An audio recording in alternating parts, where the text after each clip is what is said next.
All right, welcome back, everybody, to the Natives in America podcast. This is Benjamin Wan, your host, and with me, as always, is Sky Anto. Yo, what's up? How are we doing today? Sky's here. He's here. I made it. Yeah, good. I can see your face right now too. It's wonderful. You're above the clouds in space. It's beautiful. All right. Yeah, man. I see this as the future. Like, it's sooner or later, this is what we're gonna have. You guys are probably not gonna see it when you listen to the recording, but eventually we're gonna figure this video thing out. All right. Tonight we have a special guest. She's a returning guest. We haven't had her on for a while. I think it was season 2. Maegan Lopez is here tonight. So say hello. Yo, hello. What's up? How you doing? Nice to Sleep. Go to bed. Rip it. We've been doing an intro for everybody, and if you're into it, introduce yourself, your parents' names, their parents' names. You want to do that? Oh shit, we're going there. Yeah. Okay. My name is Maegan Lopez. I'm from Newfields Community, south of both Benji and Sky. My parents are Kathleen. My mom's Kathleen. My dad's Lloyd. My sister's Juliet. My son's Max. My grandparents, Albert Butt. My grandma's Clementia Butt. And my other grandma is Lorraine Butt. And I have like an extension of family from the south of in the Jukakuk area and the Guwa area, like all across that area, and the Akimir Alton cousins, of course. So that's a little bit of who I am. Nice. Work in town, live in town right now, but one day I'll go back. Anything else? Where your parents are from? Is it the areas you already named? Yeah, my dad's from Guwa, my mom's from Newfields. Cool. Yeah. Wow.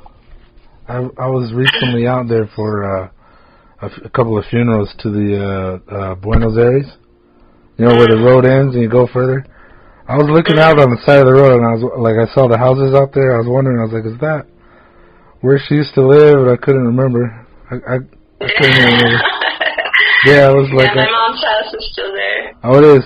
Okay, cool. Still lives there. The end of the road, the fenced off area, that's where I'm going to be the end of my days. Really? What do you mean? Mm-hmm. What do you mean by that? That's my lot, you know, so I'm going to be taking care of that, and I want to build around that and have it figured out right there. My little piece of peace. Nice. Wow. Yeah. Cool. I'm trying to think of what that looked like right there at the end.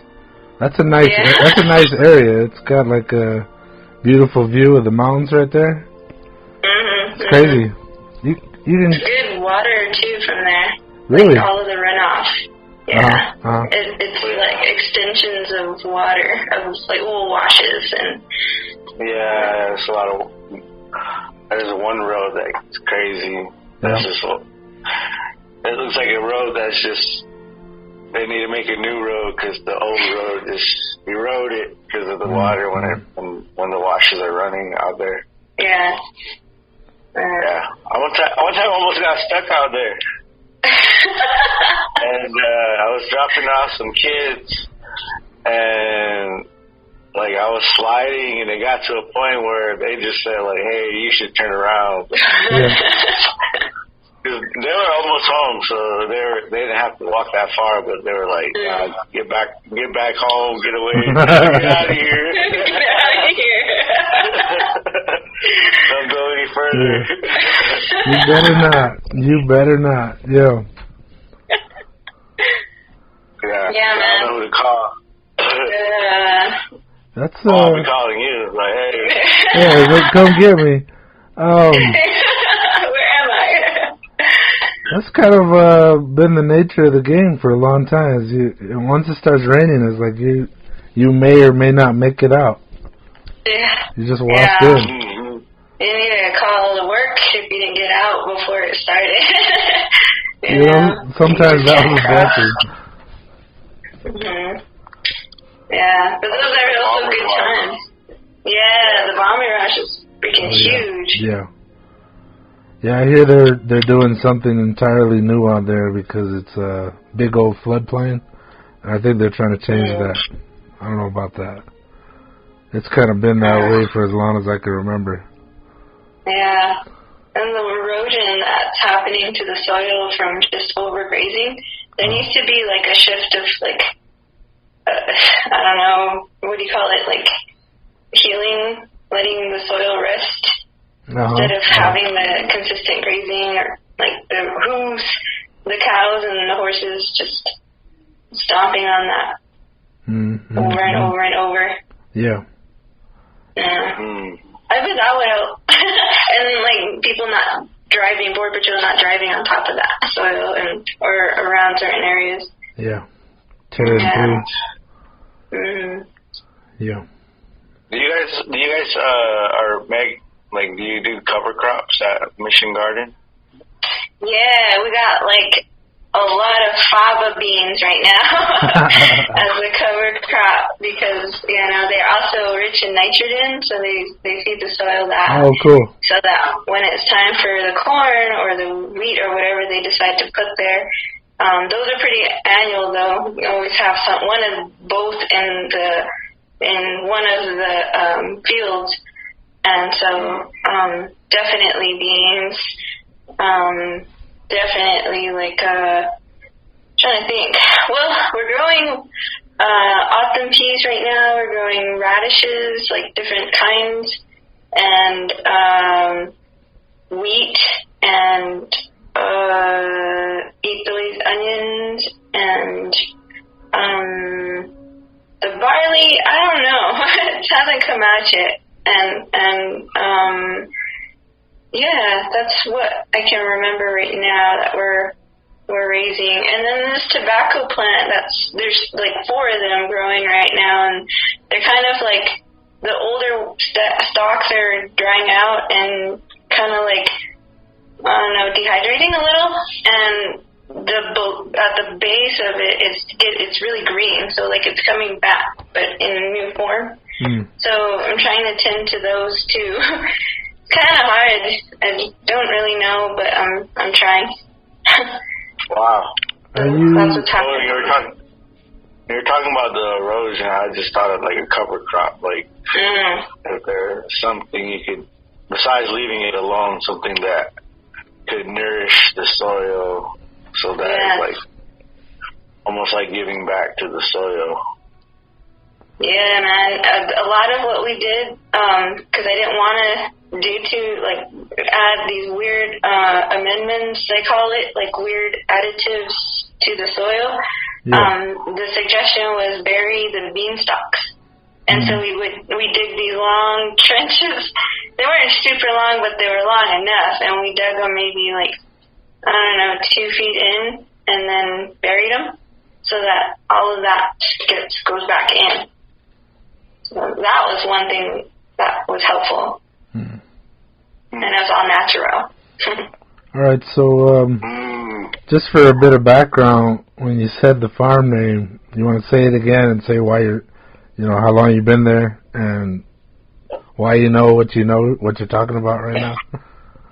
I've been working at Mission Garden for about 4 years. It's a place I started volunteering at, and it's located at the base of a mountain, so it has, a nexus of information, and it's just, I don't know, there's something about it in terms of how we've been able to create this environment where it's all native plants, and it's also like trees that have been able to survive here since Kino got here, and access to those sort of foods is like, it's, I don't know, it's worth a lot, but it's priceless, you know? It's worth so much, but it's also, like, undescribable worth.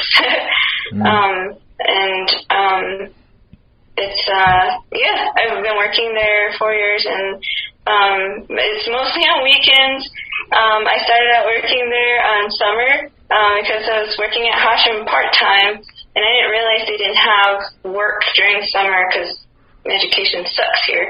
So they had no funding for teaching or summer school or anything like that, but they did have funding for landscape.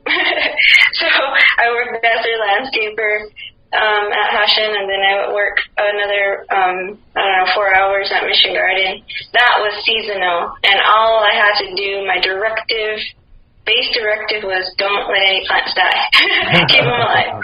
So that was basically just water them from time to time. And then there's chickens there, then they're considered heirloom chickens, and the whole thing, the basis of Mission Garden is it's an agriculture museum. So it's a multi-tiered system of archaeological classification and information related to the first farmers, the first people, us, our ancestors, and the agricultural practices since first, like when they did their archaeological dip, they found seeds. So there's a garden specific to those seeds during that timeline. And it dates back 5,000 years. And then as it goes down the timeline, us still, Atham people, Holcomb people, they call them, we're still here. And there's a significant category that we highlight is in the 1400s. It was before Tino came. So before Tino's time and his whole walkthrough of this area and baptizing people and creating churches. And St. Augustine is also highlighted in this agriculture museum because it was so close and it was considered a part of that fort. That is another reason why there's a wall around the Mission Garden, because it's about that aspect of history, was the fort. And then, so 1400s and then goes up to 1600s to where we have seeds that have been cultivated by us, by Atham, by our ancestors, our family, and then there's a stock in the 1600s, I think. I'm sorry, it's pretty late, and I'm not on my game right now to know the time specific. So I'm just saying, like, you know, when Kino came, that was like, what, 1680 something, and 1600s anyway. After that timeline, or that time frame, and he got adjusted to living here, he brought trees. Okay, so the Spanish, they didn't eat beans, corn, and squash. They didn't eat that stuff. And so what they wanted, they wrote letters back to Spain asking for trees, asking for herbs, asking for the foods that they're more prone to eating. And in that process, introduced a lot of the foods that we now see today. Like parsley,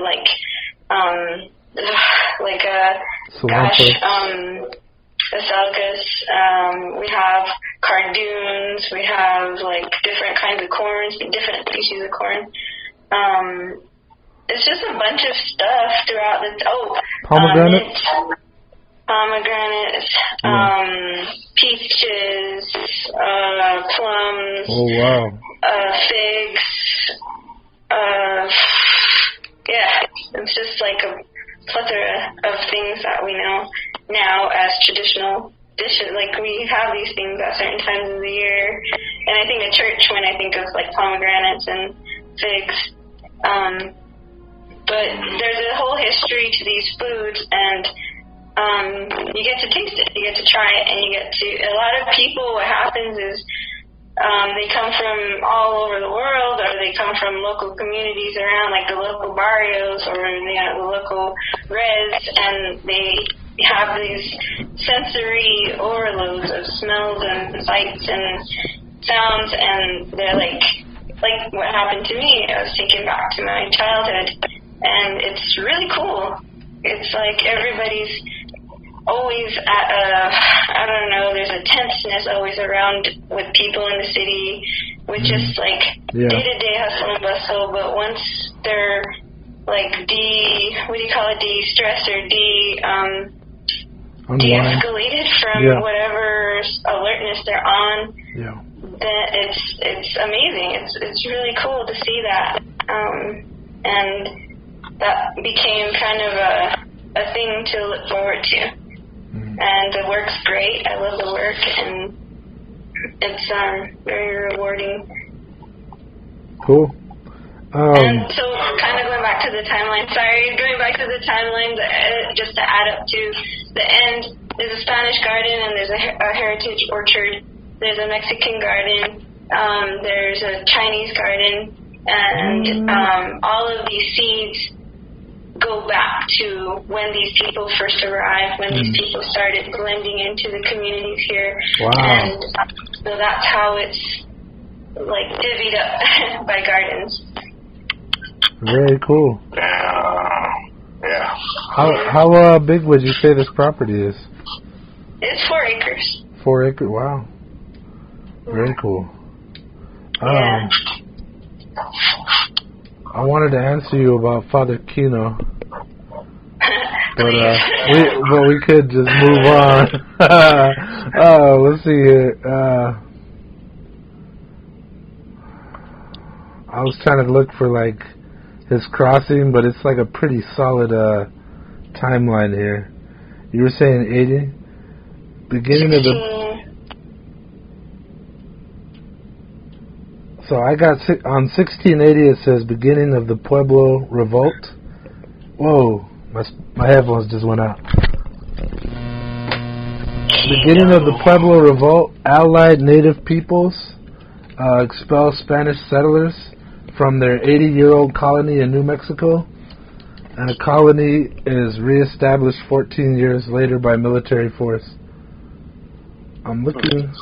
So he arrives in Mexico City in 1681 and writes one of the first astronomical treatises published in the New World on a large comet visible worldwide.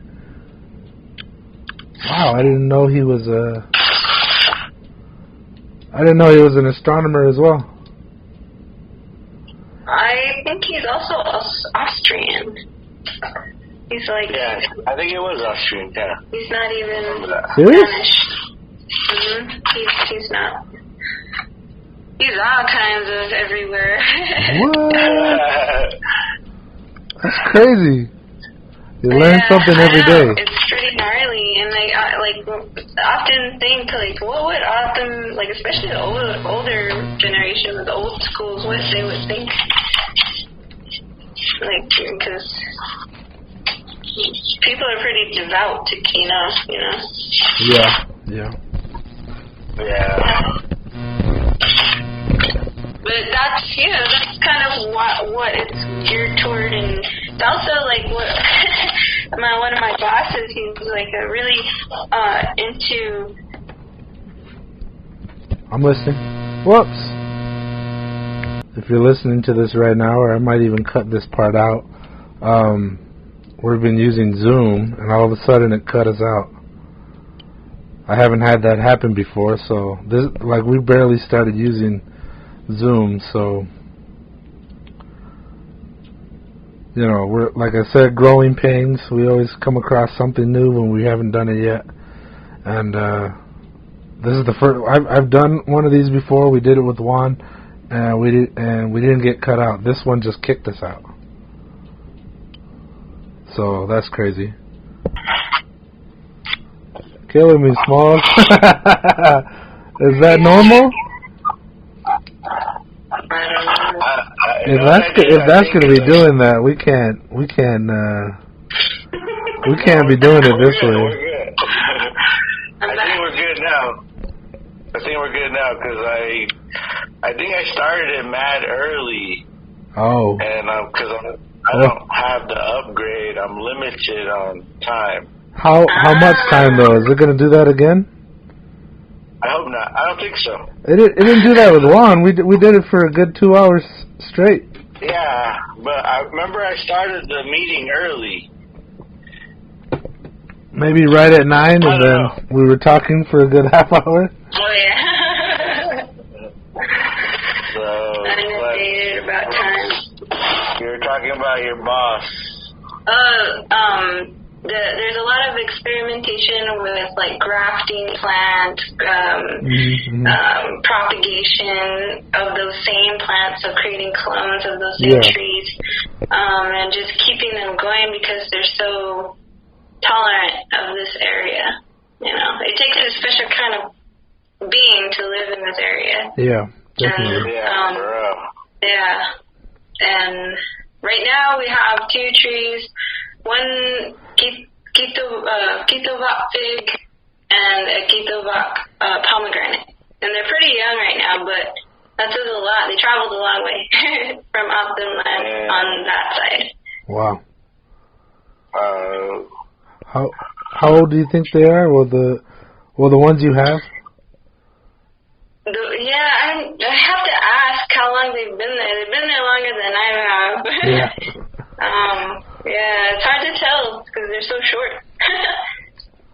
Wow. And I think they were they're clones, so they were cut and kind of this process of growing is kind of sped up, you know? Yeah. Have you tried propagation, Benji? Yeah.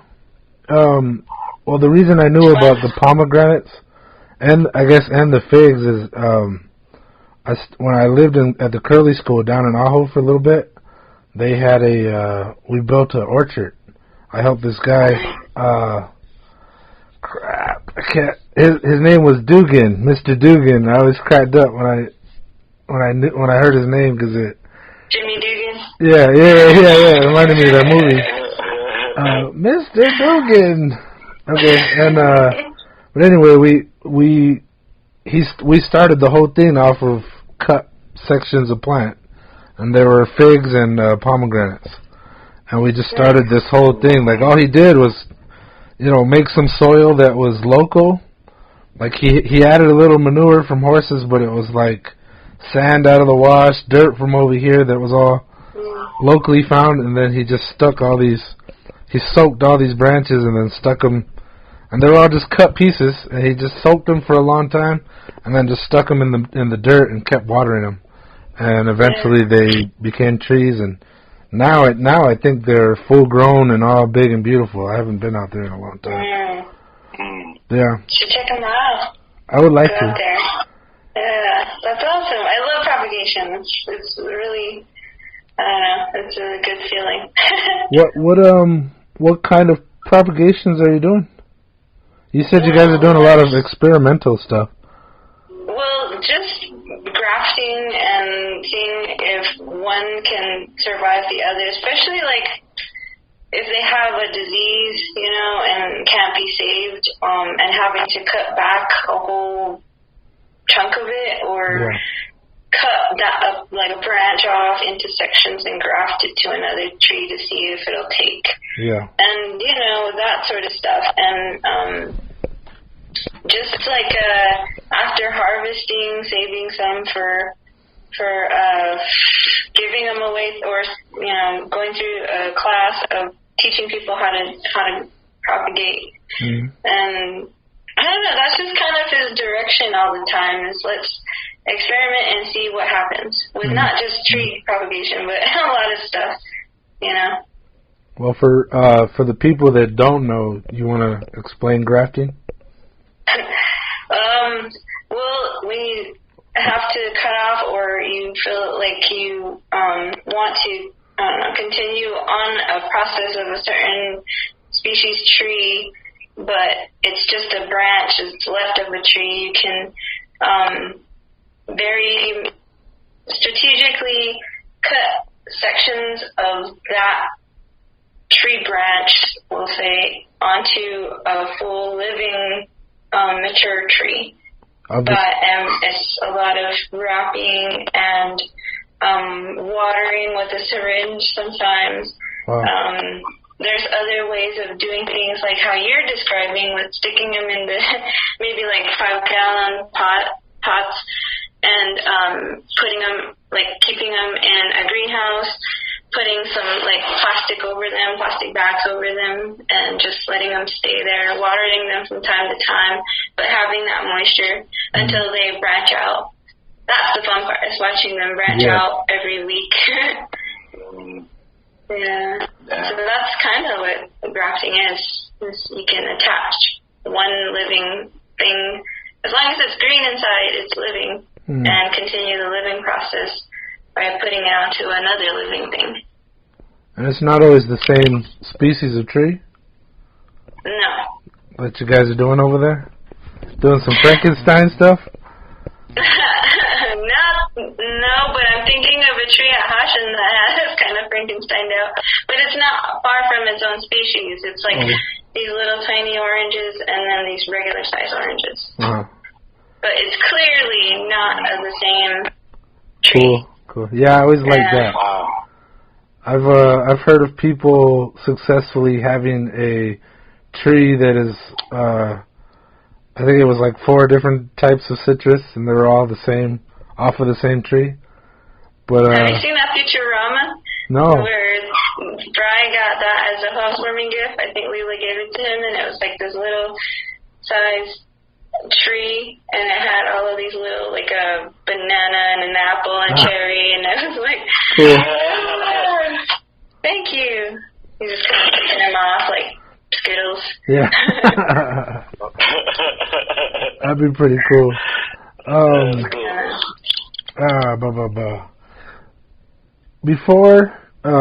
Before volunteering at the Mission Gardens, or maybe if you just want to say how you heard about Mission Gardens, but like, did you have any earlier connection with gardening and maybe either traditional plants or, you know, whatever people buy at the store?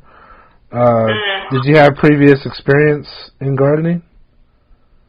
Yeah, I started working there because my sister needed, you have to get volunteer hours when you're in high school, and they enforced it in her high school, so she asked me to go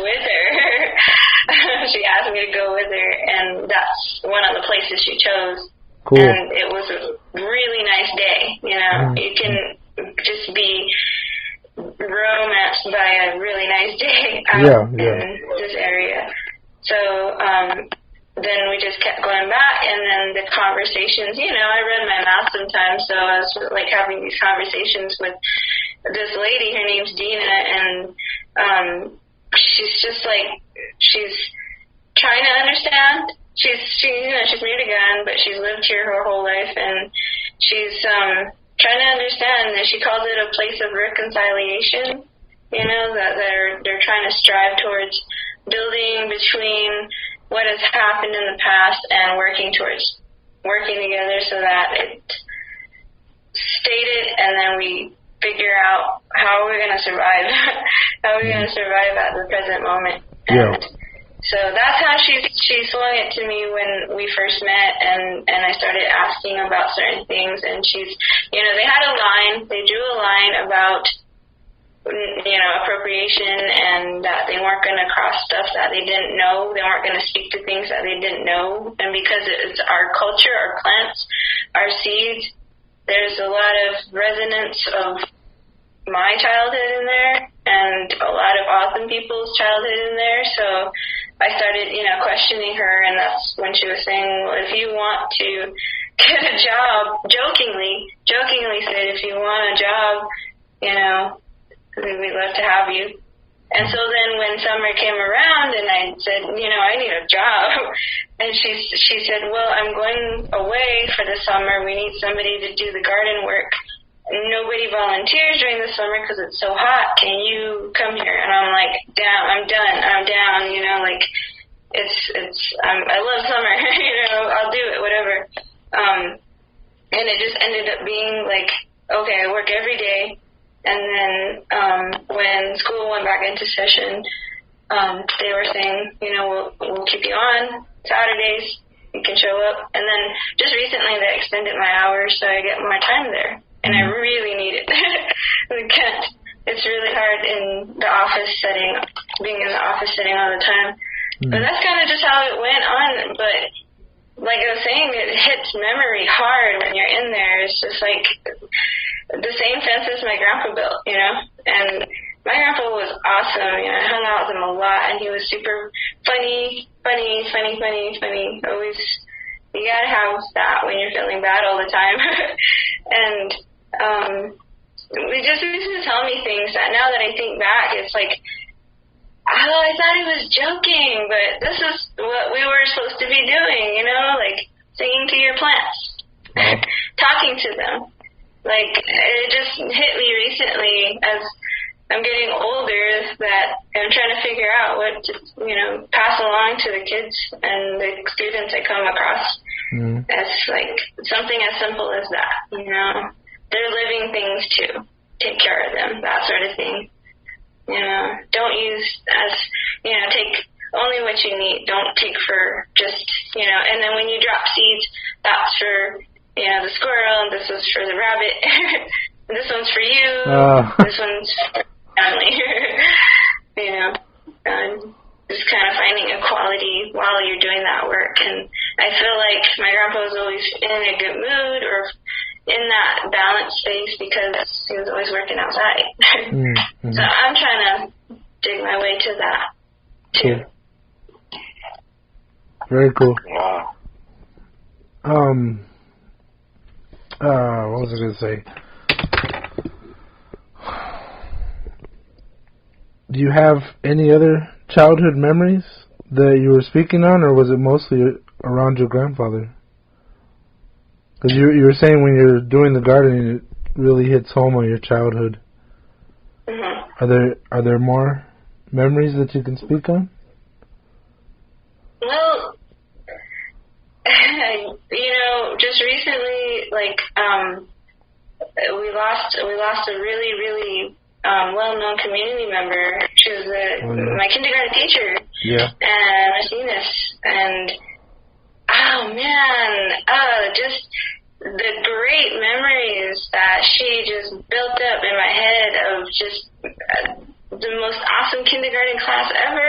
Like, she made you feel like free to express yourself and always being happy, and it's okay to sing your traditional songs and to dance and to make your own instruments. And that was, and all along she was teaching us how to sing to the plants and those songs that belong to the plants and just everything around us. And the value that she passed down is just like, oh my gosh, it runs parallel to all the things that are held valuable now that, you know, we're all working towards, you know, trying to figure life out, but also saying, like, this is important and that's important. And one of those things that she taught us was really, really, wow. I was just so happy that, you know, I had those times with her, because I don't know what it would have been like if we didn't cross paths. And I remember you in the class, and I remember Luke is in that class. The other day, it just popped in my head when he used to crack up and say, I remember the time when I bit Miss Enos in the leg. Bringing that up. He was always talking about that. Oh my God, with that grin.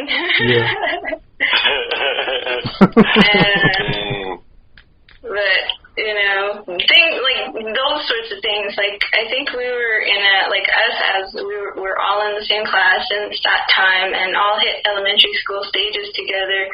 We were kind of in an experimental stage because, you know, they were releasing those awesome traditional booklets where they translated stories and printed it, and I feel like that was a part of a dissertation or, you know, a research, you know, that the linguistics department is trying to hand over and make happen, make a reality. And that was a pivotal moment for all of us because there's something there ingrained. I can't speak fluently, but I know somewhere in the back of my mind it's in there somewhere, and I can picture it, and I remember certain songs and certain, like, things that we had to do, like Danny Lopez, you know, he was the teacher at the San Solano Mission in Tapao when we were all there in those trailer classrooms. Fifth grade, right? Yeah. And then when they moved us over to the new campus down the road, you know, those are all, I lost my train of thought. But yeah, those are just really important moments. And I don't remember him up in that particular campus as much, but you know, Geronimo, just different people that were teaching culture at that time. Kathy Ross, yeah, so those sorts of things are coming back slowly, and it's like, damn, it's a good thing I went to school and tried, you know, they were always yelling at us, but it's good that we were there. Is it different for you being back in school, like not as a student, but faculty, or like you're involved with students, but I don't know, it's not, you're right where you need to be, but if I were to tell myself, Meg's a teacher when we were younger, I would like be like, what? Like, right, yeah. How is that? Like being back in school, but not like it was back in the day. Yeah, money makes you do crazy things. No, I'm just kidding. Like, I mean, it was really interesting that Hashan was there, and yet all along, you know, I was going through these different things with jobs, careers, school, parenting, you know, moving around a lot up here. And by the time I learned that Hashan had an opportunity open, I was like really, my self-esteem was hit really hard. I was praying for a job, you know, like I was like trying to seek out all help. And I went over to NASA at the U of A and just laid everything out. This is who I am, to their, I don't know, director, supervisor. And she's a really nice lady. And she, like, just simply, she's like, oh, there's just a help wanted sign on the poster today, put up. The lady came by today, just maybe want to check in with them. So I was like, yeah, okay. And then, boom, just kind of like slid in, and everybody that I met was awesome, and all the students that were walking around as like being back in cells, and it felt right, because it was the community, whereas just across the street, it's the U of A, and it's very anonymous and sketchy and impersonal. Worldly. International. And, yeah. So, I felt like, oh my gosh, I forgot you guys are right here. And, I got to talking with these two individuals who were on my panel, but also my coworkers who I share a little small office with today. Thank God, that we're really cool with each other, because it's difficult to share a space with three people. Yeah. But it's the State Department, and they're just wonderful people. They're really really nice individuals that work really hard to get there, and I'm finding that it's like that. There's like this gravity of there's hard workers in each and everybody, and that the staff there works at Hashan, and I don't know, we're all just trying to do our best, especially right now, and it's a little bit different what I do than like a traditional teacher, and that's good. And another thing that helps me a lot is my son, he's on the same stage as all of those teenagers, just the way we were. And it's like I'm learning on the fly, but I've also been studying for this moment and for these kinds of moments. And that particular program help me out, at least to get a footing on what's happening in their brains and their bodies, and us individually as people. And so I guess learning helps, and then my prior work experience has also helped me. So kind of grown up a lot since my first job at Hops, Mm-hmm. I've been working with the health department a long time, so kind of helped me to build to this moment. And I don't know, I just try not to take anything too personal anymore. I try, because they're teenagers, man. They can really cut. They cut hard. Damn. And it's weird, too, like, with the whole, busting people for weed in the bathrooms and stuff, and, like, having to monitor. Recently I ran into Fred, the security guard, Fred. You guys remember that guy? Yeah. And Della, his lady, I ran into them, and I always kind of, like, reintroduce myself to the people around him, because he's, like, famous, right? He's a famous basket weaver, Della and him. Oh, yeah. And, and he remembers me, but I have to, like, kind of jog it, and I tell him, I'm that really awful kid you're always getting mad at, you're telling me to behave and stop it and all this and that, So, it's funny because I know how awful we all were. And it's full like, circle. Yeah, exactly. What do I do? I can't do shit. So, try my best. Yeah. The tables have turned. Oh, how the tables have turned. Yeah. On every episode we did with the teachers, like there's 4 now, 3. Anyway, well, Meg's well, that's what I'm saying. I was thinking that halfway through this was like, yeah, this is another teacher interview. I always feel like I gotta apologize, or at least bring it up that I was a bit of an asshole in class. Like, I'm a bigger asshole now because I'm grown. I'm a grown asshole now, but like I'm saying, like you're a mature asshole. No. Oh, that's a stretch. But yeah, I was thinking whenever we had them on, I had to bring it up or like. I had to either bring it up or apologize because it was like, in retrospect, like you said earlier, as I get older, things look differently through the lenses of an adult versus, a child with, I guess, dreamy goggles and this disconnect between childhood and adulthood that it's almost like there's a veil covering our eyes. Until one day, there's not like a set age, but one day the veil gets removed, and you're like, wow, these adults that we grew up with are now our elders, super elders, and at some point they were the same age that we are now, and that's how we remember them. But to us, it's like, oh, they're adults, and we say this all the time. I don't feel any different or any more grown, but here I am, Here I am. Yeah. I'm an adult. I'm doing quotation marks this whole time, like the listeners are going to see them. I'm doing quotation marks a lot here, and yeah, I think it's funny that I think all their answers too so far were like, hey, did you think you were going to become a teacher?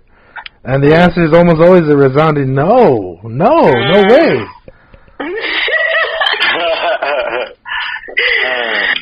So yeah, I like what we're hearing here.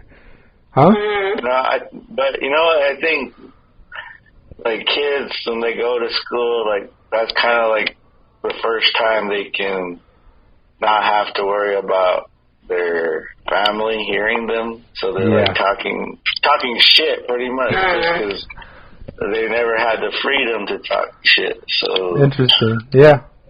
So I'm just trying to justify, like, we weren't that bad. I think we were bad. I remember some shit. Some stuff I'd rather not talk about.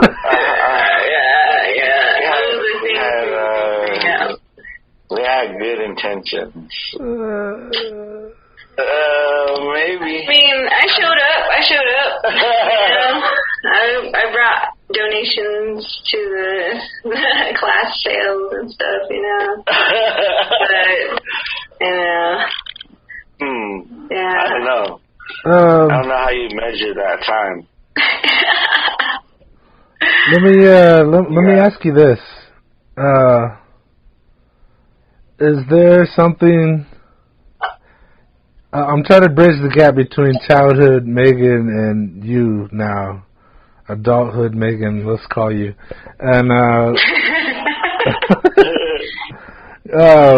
so, alright, so what did you want to be as a kid? Your first kind of... Cool.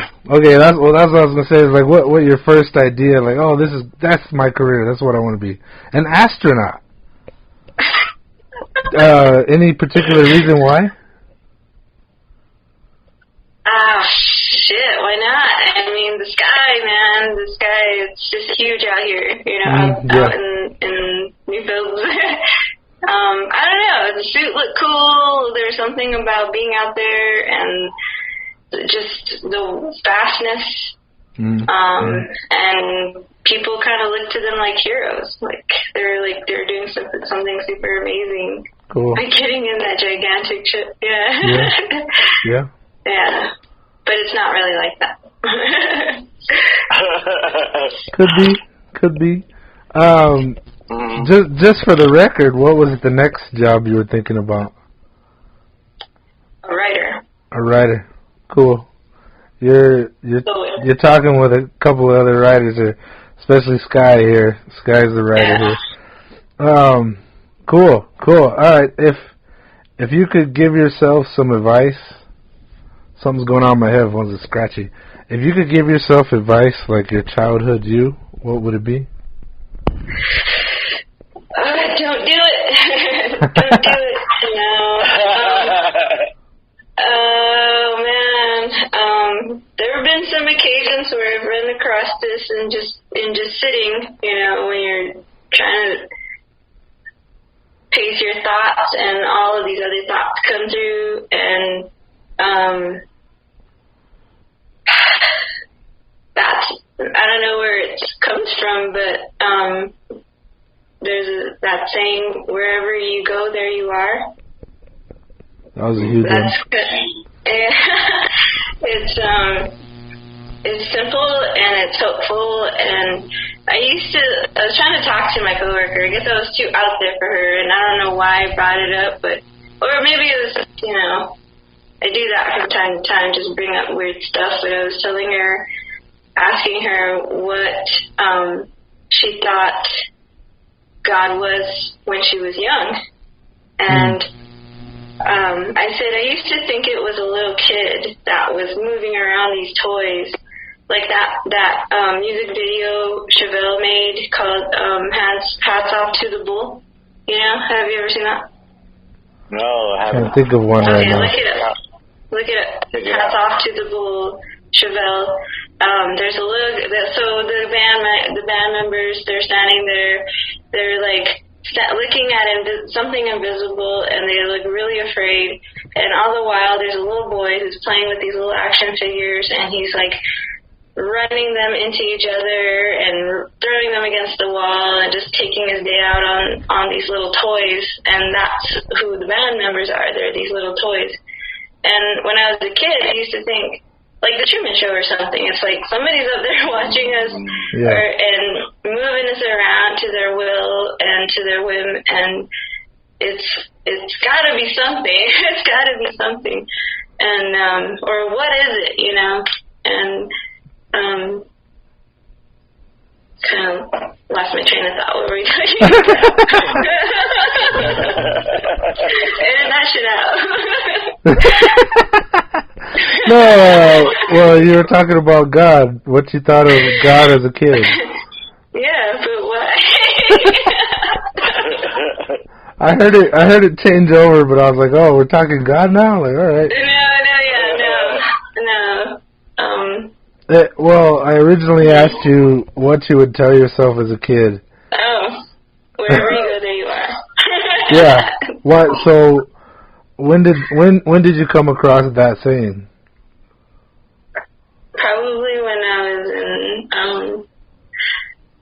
like going through like the teenage phase, so like you're like depressed and sad and dark and moody, reading a lot of shit and thinking a lot of shit, long bus rides home, and you know, going through that teenage angst. And I was listening to a lot of Bill Hicks and Tool and reading that Manson book that he wrote, Long Hard Road Out of Hell.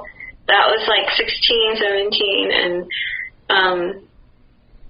I got into a really big fight at home, argument, and I just left. I walked out into the desert, and it's stupid. I had headphones on, and I was just like, I'm gonna go, you know, I'm gonna keep walking, and ended up at that Window Rock, you know, in San Miguel. Do you guys know? I didn't know that was there. Yeah, there's like a ascending kind of off in its own rock formation or hill or, I don't know, piece of mountain face that has a little circle around. Well, it looks circular. And I got to the base of that, but I had my headphones on. I was jamming Tool, and I was mad. I didn't care. Like, Mexicans came up, and, you know, I didn't care. I wasn't caring about my safety or anything. But I had that music, and it was probably like around 9 or 10 in the morning. And I walked long enough to blow off steam. You know how you're finally like, I'm tired. I better go home. I don't know where I am. And I saw San Miguel like down there, like at a downgrade. I saw all the houses and the water tank and just how it looked for miles, and I got like really worried. I didn't know it could go that high. I didn't know Newfields was on a big dense trench or something next to the mountain range. So I turned around and started walking back, and as I was walking and jamming that right into I was also reading Dante's Inferno and trying to make sense of it, but there was also a lot of pictures. And so all of these different images and words that were in those, like, sonnets, they were all coming through. And all of this information, I wasn't high or anything, you know, I wasn't on anything, but I had all this adrenaline, I guess. And just how it's described, like the sky cracks in half, you know, and the earth opens up, you know. The sky looked like that. You know, there was a giant dense cloud on one side of, like, where the Bobby Kirby Mountains are, and then on the other side of the sky was it was just clear for miles, and blue. And then I looked down and I was walking into this wash, and these stones that are just run over by sand and water, they get really soft, you know, they get kind of smooth. They look like how it's described in Dante's Inferno when he's walking. I think it's like purgatory, one of the layers of hell, and he's stepping on those skulls. And that's what I saw. Wow. And in my head, I was just like, this is weird. I'm seeing a lot of these, what I'm thinking about or what I'm reading about. And no matter, I guess, like, thinking now, like, it's one of those things where you, like, can get really, really explode and think. I guess one of your podcasts last week or something, you were talking about, like a spontaneous decision, like suicide or something. And those spontaneous decisions, they take you to weird directions, but you can also just stop. And I think for me, I just needed to stop and really think, and then whatever these visuals were lending to me, it was making me stop and think about what I was doing, where I was, and, like, relative to whatever was happening in my brain, all of these thoughts and images. So wherever you go, there you are. I don't know. Feeling lost, but I know where I was going. Yeah. I knew where I was in a sense. Hey, I just got a message saying that this is going to end this Zoom meeting. I guess it's only 40 minutes session. I'm gonna have to. All right. So what should I just hang up and call you guys? I'm gonna keep the sound running, and then we'll just reopen it. Do the Zoom reading open again? How we just did? Yeah, I'm gonna have to find this again. 56 minutes. Do you think Juan was a member, and that's why he wasn't we didn't get cut off? Maybe. Cause I don't like this at all. We're gonna have to figure something else out. No, cause I everything's the same how I set it up before, but. Yeah. Okay. Well, go ahead and start it over.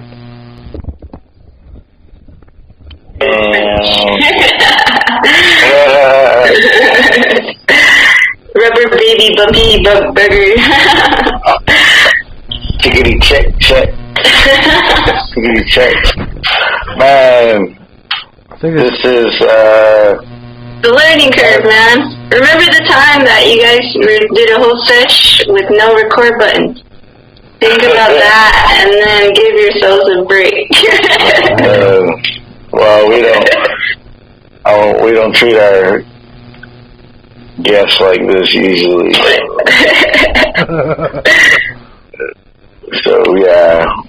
Well, it's a good thing I'm your guest then. I let that shit slide. I wouldn't be surprised if we do it one more time. But,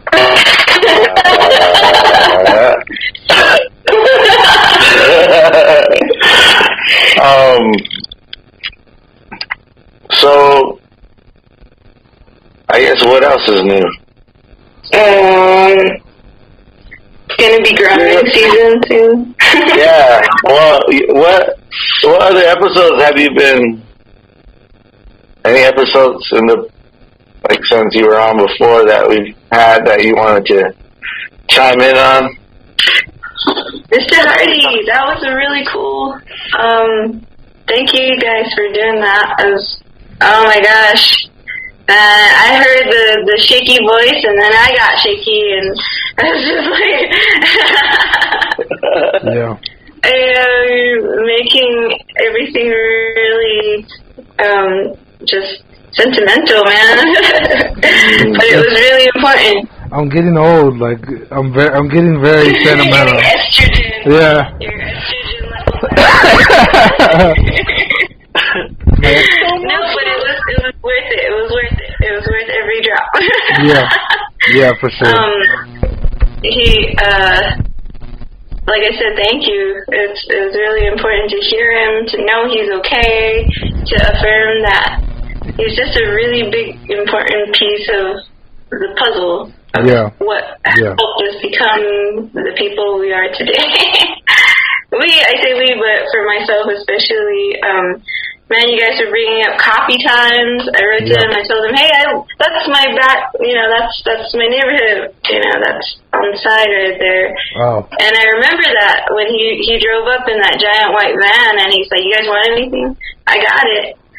And, I didn't drink coffee, but then he drove me all the way the fuck home. He drove me home in like a Sunday or something. Oh, damn. And one of the things that always stuck out about when he drove me out there, it was like just after he dropped off Sky, and then he hit San Miguel, the cattle guards, and just where the Border Patrol station is now, there's nothing, right? No traces of anything, just a lot of washes. Yeah. And he's like, wow, I don't understand why you're so anxious all the time. There's like nobody out here. Like when we were doing that academic decathlon, Sky and I found out that day or that time he didn't like cheese. And I found out I don't do well in crowds, Crowds really, really make me, feel gross and sick. Yeah. And I told him that evening that it was just so uncomfortable to be around all of these people. And when he drove me home, he's like, okay, now I get it. Yeah. And I didn't know that, I couldn't wrap my head around something like that. I just didn't understand why I was like that. But it took, like, his perspective. And, it was just, oh my gosh, just a lot of memories and learning from him. And, the books he recommended, like all of these movies, these black and white movies that he made valuable. Yeah. Like, they're seasonal. They're in the rotation now. He gave a lot. Even like, I don't know, words can't describe, but just the feeling you guys exchanged is like there was a lot. There's a lot exchanged. Yeah. Yeah, we're, I've been talking with them about doing a comeback episode where we try to get all four of us going. Me, Sky, Hardy, and Danlo. That's awesome.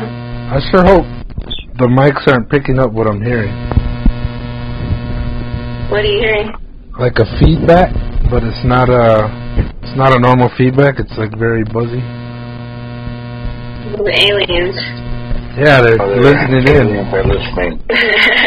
And have nothing nice. Yeah.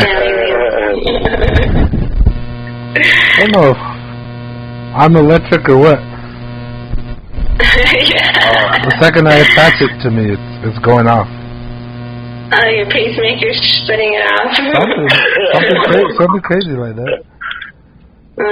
Your Iron Man just... Yeah, exactly. I can't pinpoint what it is. You were glowing. Remember I said that earlier. Yeah. Oh, yeah. Oh, with the light up here? I don't know. When you first called, you were just very bright. Oh, yeah. Yeah, you had a glow. All right. Right now, like, my mind's racing. Like, how am I going to edit that stuff out? Let's see here. Where were we? Huh? I'll add that another episode was the mental health episode. That was really like interesting. I got a chance to talk a bit with Sky about the articles you guys are reading, and it's really pertinent information. Just really needed, and people do need to just kind of filter out and air out what's happening to them. So that was a really good position to be in, to just be real and talk about mental health in a very factual manner. And not a lot of people do it. It's funny you say that, because like I felt like we were very generalized, and like there was I didn't feel like we nearly scratched the surface. Like it was, I wanted to say more and didn't get to. Like it was like, what did I say enough? I felt like when you're talking mental health, there's some real fine points. Like it's very, you can't generalize and go, oh, that applies to every single person out there. It's like we're all kind of, we fall into categories, I guess you could say, but at the same time, if you just go by that, you don't have the full picture of what makes us us. And a lot of it is experiences. Kind of like you gardening with your grandpa. That is part of what made you who you are. And it's a peaceful memory. It's something that will stay with you and has come back to you while gardening. And I didn't feel like we covered enough. So like to hear you say, yeah, that was good. I was like, that's a win. That's a win for me and Sky here, because I wasn't sure. I just tried to say, even towards the end, whatever I could to. I guess I was talking to myself a little bit, as childhood me, talking to childhood me, and telling them, I couldn't help but fall into the traps of cliches. You know, it's like, oh, there's light at the end of the tunnel. There's this too shall pass. All that.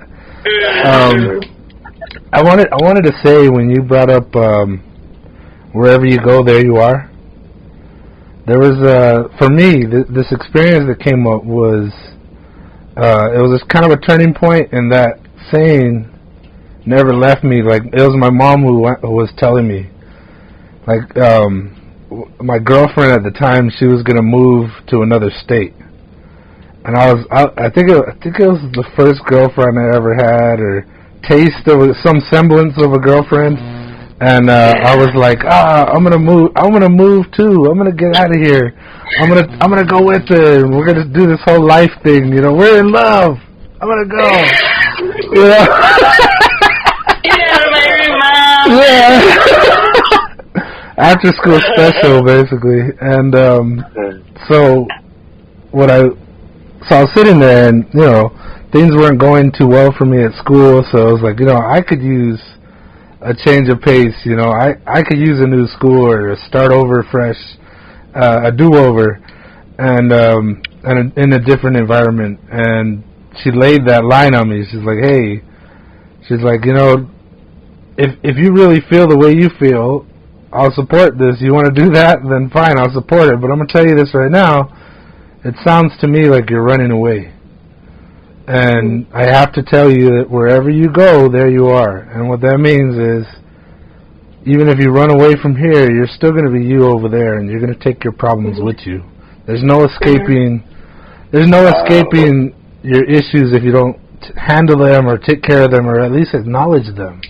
And so when you brought that up, I thought that was really cool, because we had that in common. It's a saying that kind of stuck out, and I wound up not going. You know, obviously we remember each other's. I went to school at Babo. I didn't leave. The girl left and started her own life, and then, you know, we never reconvened. But, you know, we still wound up living. I know. But we still wound up living our lives. And at this point, knowing what I know now, I'm glad I didn't go. I'm glad she told me that when she did, and I'm glad that it was just enough for me to open my eyes to the reality of the situation. So, I liked that you brought that up, and mental health. That's a pretty good segue into, I'm not totally sure when you were on the last time if we actually went into your background in behavioral health. No, I don't think we did go into. I don't even really remember. We're talking about the beats. I think we're talking about the beats. I feel like a bad host. What do you know about the beads? I just know that you have the beads. I have and the needles. Oh, the needles. I thought they were magnets. No? No. I mean, some people do use those. But with the beads, they're on a little tape, like a disc tape, adhesive tape, and it sits on the ear, and it's on particular pressure points that induce calming effects. All right. For the listeners, can you explain how you got to that and like what you're even talking about? Because I realized halfway through what you were talking about, us, because I know you, and I've seen them on a couple of our friends' ears, our friend in common. So could you explain that a little better there for anybody who's listening? I got right after high school, I tried to go into university for psychology. And there was just a lot, so I came back and started working at the health department for HOP. And I had this, at the time I didn't know it was a thesis, you know, why are people in this state of, I simply put, why are people like this?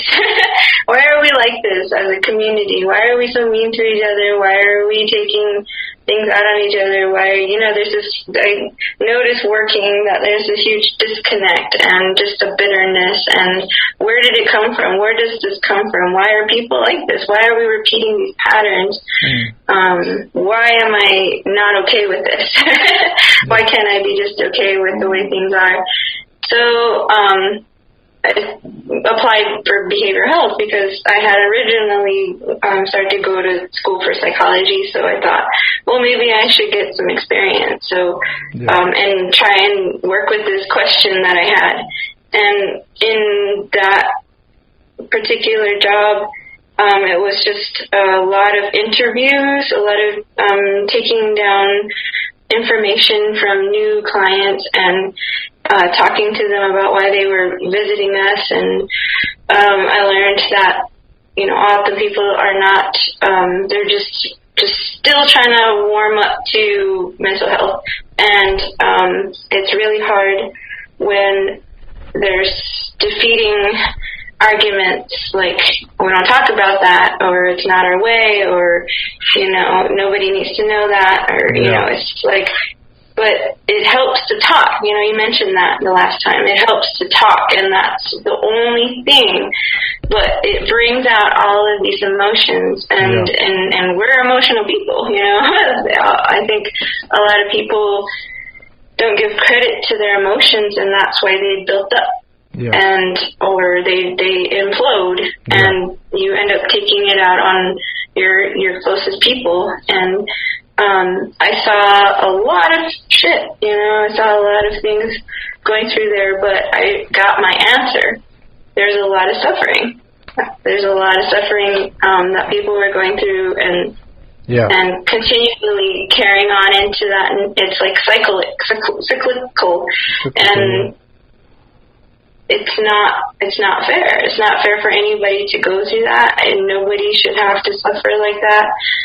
There's just a lot of things that got me to this level of trying to humble what we have access to in the ways of just having somebody to talk to, just the little things, It really brought me to this regard of just appreciate the little things. And burnout, I learned about burnout, Sky, from going through that job for 4 years and not getting time off, thinking I needed to show up, I needed to do my part. Everybody's tired, I'm tired, but the people need us. And, it gets kind of built up in your head that you need showing up no matter how tired or sick or depleted your relationships are. It's a huge problem when everything's going well at work, but your life is suffering for that. And that's kind of what happened to me. And it's rewarding work when it works. It's amazing when you see somebody in recovery or willing to talk to you or get those. I was not only in charge of interviews and getting the information that the senior counselors needed. I was counselor 1, or they call me the baby counselor because I was the youngest one there. Everybody was in their 60s and 70s. But they all went through their own addictions, their own story, their own battle, their own recovery, and they were just like amazing people to work with, just like beyond mind-blowing of thought and choice and I don't know, just analysis without calling it analysis, just thoughtfulness, thinking, and only with awesome people, awesome elders. And having the garnish of culture and ceremony and respect for those things, and knowing that sometimes it's not psychotherapy, or it's not something that you can take care of with a pill or electroshock or something, but you need a medicine person, or you need this child to know that they're not insane, they're going through a process. There's so many things. But it's a lot. It's a lot of work. And the other thing that I was able to do alongside of interviewing was auricular acupuncture is its full name. And it was a form of treatment for withdrawal symptoms and symptoms related to like high stress, stress management, that was created in a detox clinic in, I think it was Brooklyn or somewhere in New York. Really? By this particular addiction PhD counselor, something like that. I talked this bill over so many times that I can't remember his name. And they used it from, like I said, detox to just to manage everyday stress, to like people that were going through the effects and the traumas of like 9/11. That was something that they used to manage the stress people were going through, first responders, people that were helping with cleanup and stuff like that. And that's some of the, like that, those areas that it's really known for treating. And that was something I got certified in. So I was the needle lady, I was the bead lady. I would go to outreach and health fairs and offer this as an opportunity to just try it. Yeah. You don't have to believe in it. You don't have to do anything. You just got to wear them. And if you don't want to wear them, that's okay too. Those pressure points are always there. So that's kind of what I did. I was like, I would go to the clinics. I would go to the jail. I would go to out the field. It's a really gnarly job. I liked it a lot, but I got burnt out. When you said right after school, were you talking right out of high school, or was that out of college? Yeah. So it was high school. You went in there. Out of high school, yeah. How long did it take to go from baby counselor to, I guess, acupuncturist? It wasn't exactly that though. You had the different title for it. But how long did that take? Like, and like, do you remember key points in your learning? Do you remember key points in your learning or your experience that kind of guided you down that path? Because I'm sure you didn't start in that direction, right? Like, you're like, oh, I'm going to go into these pressure points. You didn't say that, right out of school. So what kind of got you going that way? They already had a stress management clinic, but nobody used it. And there had been instances of this type of treatment. Like, it's been around since the 90s on the nation. It's just nobody was exercising the practice. They weren't practicing it. They weren't bringing it up. They weren't going to the health fairs and doing it and offering it. So people were already certified before I got there. There was a stress management clinic there, a beautiful painted wall-to-wall mural of the desert scenes. They had really cool, like reclining chairs that you could put your feet up, and cushions, and a tape and CD player, multi-disc that you can play your flute music to, and they had the saints, and it was set up to be really calming, relaxing. We were encouraged. That was a really cool thing about this particular department is the people that I have the privilege of knowing, they were walking their talk. They encouraged us to stop and take a break if we needed to. They, like every day at 3 o'clock, we would break. We'd go into that room and meditate. Cool. And we would, most of the time people would just fall asleep, Yeah. And it's there already. It's just, when I came in, there's this one Maegan guy, he's a mad hippie, right? He's like hippie dippy. And he didn't, he self-proclaimed, hippie. And, he was talking about acu-detox and telling me if I get certified, I can start helping out and doing these kinds of clinics. We could offer more. Like, it started to expand by just talking about it. And he was really cool. His name is Doug, I think. Yeah. And the fact that the counselors were about the acu-detox. They let us practice on them as many times as we needed to, and we needed a certain amount of hours. Yeah. And because, like I said, people were already certified, you needed to get recertified. Yeah. They had these acu-detox certifications up here in Tucson. And so we would come up here. They paid us to come up here, stay up here, and do this treatment and learn it and then bring it back. And so that was kind of like a responsibility on me to make sure that I was doing that part, and it just kind of expanded upon, like I've told you guys, I've told, Linus, I remember giving him Acu-Detox beads, and he just was coming through, like he was just coming through town, and he had heard about that clinic and knew about it, and that was like the last time I ever saw him. And then, it was like that. Cool. The hippie pointed me in the right direction.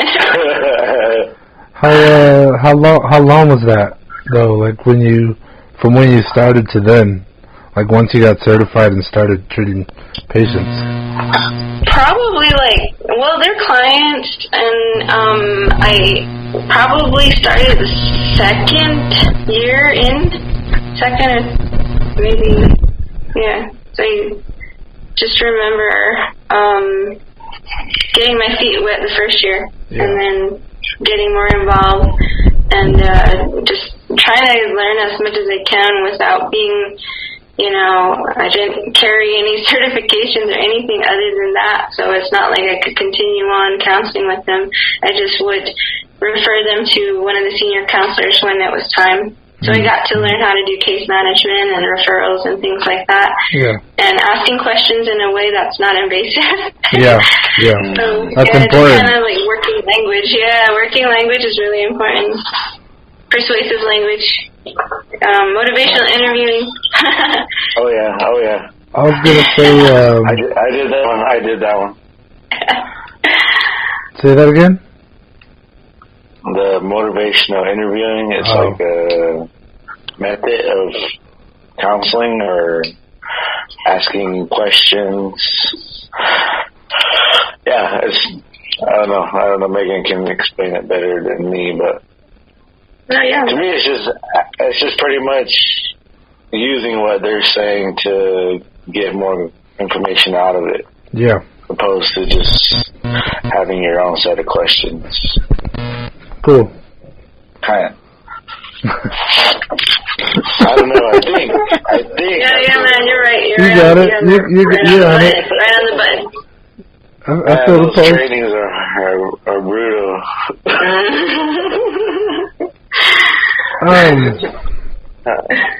So on the, I don't know how far you can go into it, but when you were talking about burning out, what led to it, and then how'd you come back from it? Like, did you find out having to? Whenever you have an experience like that, it kind of makes there's more. You gain understanding of maybe where someone, like maybe your patients, where they were coming from. You get that burnout feeling, and then it's like, oh, that's what that feels like. That's what I don't want to feel like all the time. And did you wind up using your own methods like practicing what you preach to come back from that? And maybe did you use any new techniques? Did you have to find new ways to deal with that stress? I didn't get counseling, having one-on-ones with a counselor till way later on, past that point. I'm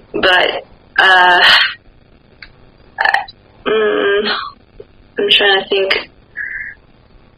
I guess it's what do they call it when your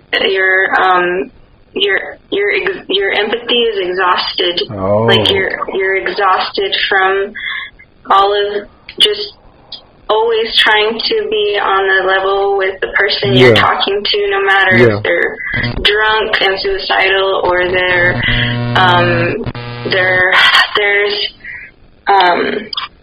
going through a psychotic episode and it's inhibited by alcohol, and there's nothing that's coming through that you can do.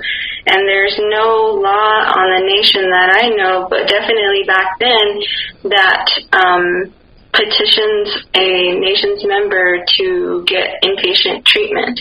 So we can't get somebody into an inpatient facility unless we get their permission. But if they can't verbalize that and convey that they need help in an inpatient facility, then they're going to have to go to the jail, Cells Jail, or the hospital. But it's just like another really vicious cycle that shouldn't be there. There should be some policy in place to get these people in. But that means, like, you got to show up at the jail at midnight, or you got to have the on-call phone in the middle of the night and be available for those release calls, or to show up at an incident, or if somebody requests a counselor, you need to go. You know, it's just like day and night. It was like you're always having to be prepared and on alert for somebody's crisis. And there's a lot of it. There's a lot of crisis on the nation. There's so much that people go through or put themselves through, put their families through, and it's like weighing on other people, and that it's their job to show up. You know, that was what. And I guess what helps is that your family knows that you need support, or you need space, or you just going to have a lot of needs from all of that. And, you know, the energy that people give off when they're in those situations where they feel they're in a traumatic state, or they're going through a deep emotional situation, and you can feel that off of them. You can actually feel that on you when you completely left their zone, you know. You take that home, and then you're way down with that as well. So when those kinds of things happen, a big event in the nation,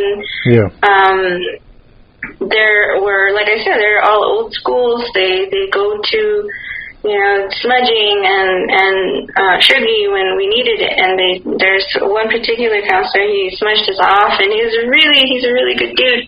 And he just cleaned you off, you know, and said really good things. He had a way with words, and so it was like I said, the people were really good, and that was good energy. So when we came together, we exchanged that, and it kind of went through a process of cleansing, because we all affirmed with each other that we were connecting in that moment. But it's like, for personal losses, that's what got me down. Like, I kept losing my grandma, losing time. Didn't have time. Time was always gone, or you're trying to race it, or you're trying to catch up, or you need to be here, you need to go there. All the while, you know, your family's growing up, your family's growing apart, or, you know, people are passing away. And so those are the kind of like burnout stages that happened and that were real for me.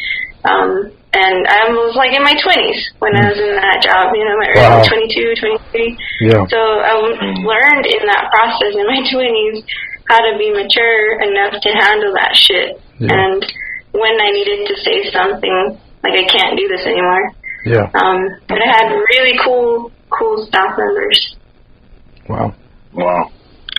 Cool. I think, like, at a regular 9 to 5, like, you can leave it at the door, or not. Like, when they say, like, leave your personal life at home, and, like, it's very easy to separate it. But in behavioral health, sometimes, especially on the nation, because we're all connected or related in some form, to where sometimes you can't disconnect. It's still in your head when you go back home, even though it's like you're not on the clock. You're still kind of processing it sometimes. So, I mean, like we said in the episode, it does get dark. So doom and gloom.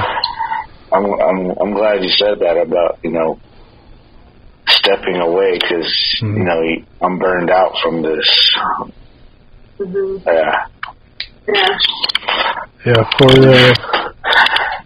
For both firefighting and EMTs, there was always something called a after-action report. And it was usually used, especially used after an event, whether it was like a mass casualty or like after 9/11. You know, it's something we all experienced as a huge group, and we would gather after an event and talk about it. Just, hey, this is what I was doing, this is what I was thinking, and this is how I feel about it. And then hear other people who went through the same situation talk about it as well. It's like you gotta offload it. You gotta pass it off.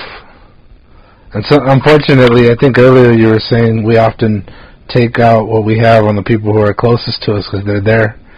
And yeah, that's something that I had to learn with this podcast. It's something I've been trying to work on in relationships, was just shutting up sometimes. And because I always like adding stuff, you know, I always like jumping in, adding little things, and jumping to that conclusions. And I had to learn or figure out that sometimes people don't even, you know, want to hear anything back. They just want to say what's on their mind, say what's on their heart, you know, talk about what's holding them down, and just the mere act of speaking it out loud to somebody else is enough to, you know, offload it, to take off that sharp edge, you know. So yeah, I'm in tune with that, and I'm working on that, because sometimes like I've always picked up on vibes. Some people are like, I don't know if it's a gift or I just learned it, but it was like somebody comes around, your mental state translates into your body physically, and it appears in your body. Like people get knots in their muscles, or they start walking, you know, a certain way. You know, maybe there's a little pain here, and now they have pain over here, and they have no idea why. And so when somebody walks up to you and you see how they're walking, or, you know, is their head up or is it down? Are they looking in your eyes or looking away? And when you start picking up on those vibes, you start realizing that we're not bulletproof. We're soft, and sometimes I found you could find somebody in that state, and in a matter of minutes, just by letting them vent, just by giving them an ear, or even just by being nearby, you could turn them from a complete loss, you know, or they're you know, off in space, or they're, you know, deep in thought and they're in pain. The ability to reach out and have that, you know, share it, can move mountains for them, and can bring them, you know, bring them back from the brink. And so I don't know where I'm going with this. I guess I'm just saying that I've realized again in my older age how important it is to work on that, and, you know, know when to stop talking. And like now, I gotta stop, but to let somebody else do the talking, let them unload it, let them feel it and experience it, you know, maybe in a positive way, as opposed to, you know, just going off and trying to destroy it or hide from it or escape from it.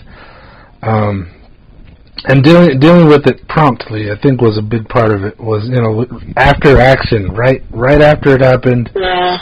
Let's talk about it and unload it. So very cool. I've already learned enough, or not enough, but more about your experience there. Like, I always wondered how that started.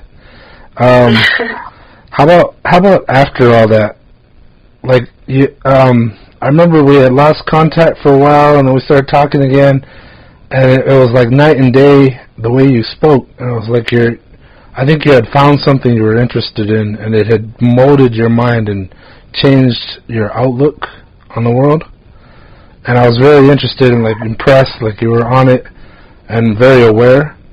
So I'm just kind of curious, like, what did you learn from it? What's the takeaway? Like, how'd you come back? Are you even back? Like, how are you feeling now? Can you say anything about that? Like, just, I think the session might end right now. You're going to have to wait till part 2. All right. We'll do the pause here. Yeah, I know, right, clearly. All right, I'm gonna leave the sound. Commercial break. Everybody, run to the bathroom, get your drink. Yeah. All right, go for it, Sky. I'm gonna leave the sound going, and I'll wait for you to come back. Okay. Back after these messages. All right, Meg. Yeah. Very unprofessional on our part, but. That's how I roll, man. Going back to, shouldn't be in high school. Are you sure you should be there? Like, I'm not sure because the underbelly, the white underbelly, that is how I work. I'm professional. I like your style. Yeah, you got to. It's easy going. Have you heard of that podcast, White Underbelly? Me? Or it's not not podcast, but it's like a YouTube channel, White Underbelly. It sounds familiar. It's really good. You guys should check it out. YouTube. There's a bunch of interviews of people that this guy talks to on Skid Row. It's really gnarly. I've actually seen some of the episodes. Yeah. They're pretty wild. I mean, they're very raw. But that's what behavioral health is. That right there, what he's capturing, just interested, genuinely questions, like very objective questions, and these people are real, and they go through a lot, and they talk about that, and ear in ear, and there's a lot of people that are willing to help them, too. So that's cool. I mean, just to talk and, I guess, actually say what's going on is a start in the right direction. But I think I watched an episode where he was interviewing a pimp, and it was like, he was just pretty much talking about, like, how he started out, and,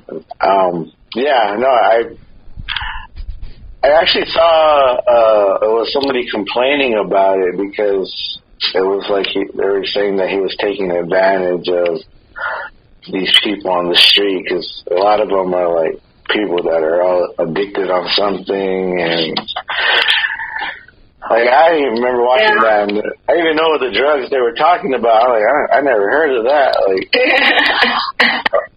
or maybe I just don't know the current slang for it. Yeah. I saw a pimp I saw a pimp interview too, and the pimp's name was Pimpsy. That's what got me clicking on it. Pimpsy, really? I gotta hear what this guy has to say. And he had a great slang, just saying, but I can't remember right now. I did tweet it out though. I was like, that's a great thing. I'll find it and send it to you guys. Okay. Nice. I'm thinking about hoes and bitches.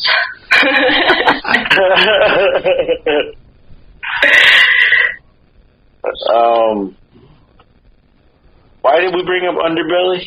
Was it just? I don't know, just saying I was willing to work with the unprofessionalism.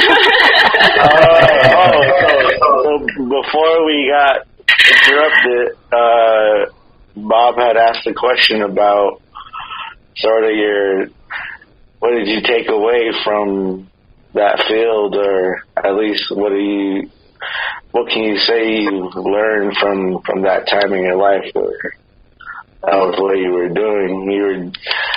You were in it.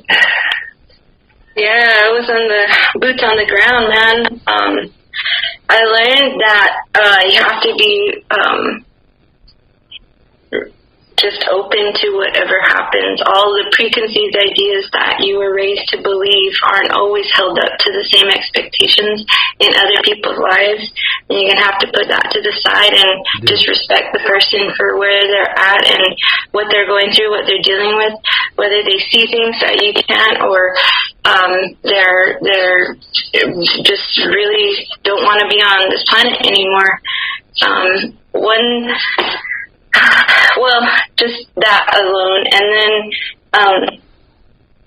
like I said earlier, it brought me down to this level of being, I'm trying to figure out what being humble is, what it truly means to be humble, and understanding of the fellow human being, and just trying to not be so judgmental, felt like I was upset for the wrong reasons about why our community is such detriment and why we have these preconceived ideas about each other and take it out on each other in such a way. And we do have to see each other a lot, and we have to work amongst each other and associate with each other, but there's just this kind of a buffer zone that I've always found myself in. I don't know if it's just because I'm different in general, or if, I don't know, there's something holding us all back from really trusting each other and being, it's that trust, where did the trust go? And the thing I was just trying to understand, I got the answer to. People are in a lot of pain, and they're just trying to make it and have a day like everybody else, just like me, And that's I learned from the people that I work with, that, you're never too old to make mistakes and be in a position of powerlessness and still try to, show up. And you could make all the wrong mistakes in your youth and your adult life, and then be hurt for the rest of your life for doing something stupid, putting yourself in a stupid situation, but finding peace with that and moving on and trying to teach other people, from that. And that's the kind of people I was always around, and I was happy to help them and work with them, and some of them aren't around anymore, so, and that's, that's valuable too, that I got to spend some time with them. So that's kind of the takeaway that I got, and we have a lot of rich knowledge out there. If we, even amongst us, we got a lot to offer to the community, and just having that trusting that, whatever that buffer zone is, we could all get past that. That would be awesome. So. Let's talk theoretical here. You've been in and out of it. It wasn't just those 2 years. It's been a career now in, I want to say, interacting with youth, interacting with people in crisis, interacting with mental health. And probably, I can tell you from experience, once you get a certain kind of training or experience, you still use it in everyday life beyond that. You carry it with you. So over time you kind of get an opinion. You start having strong feelings about the nation, like you were saying, what's wrong with us, and you learned about trauma and pain and ways of dealing with it, both positively and negatively, and probably every which way between them. So from your point of view,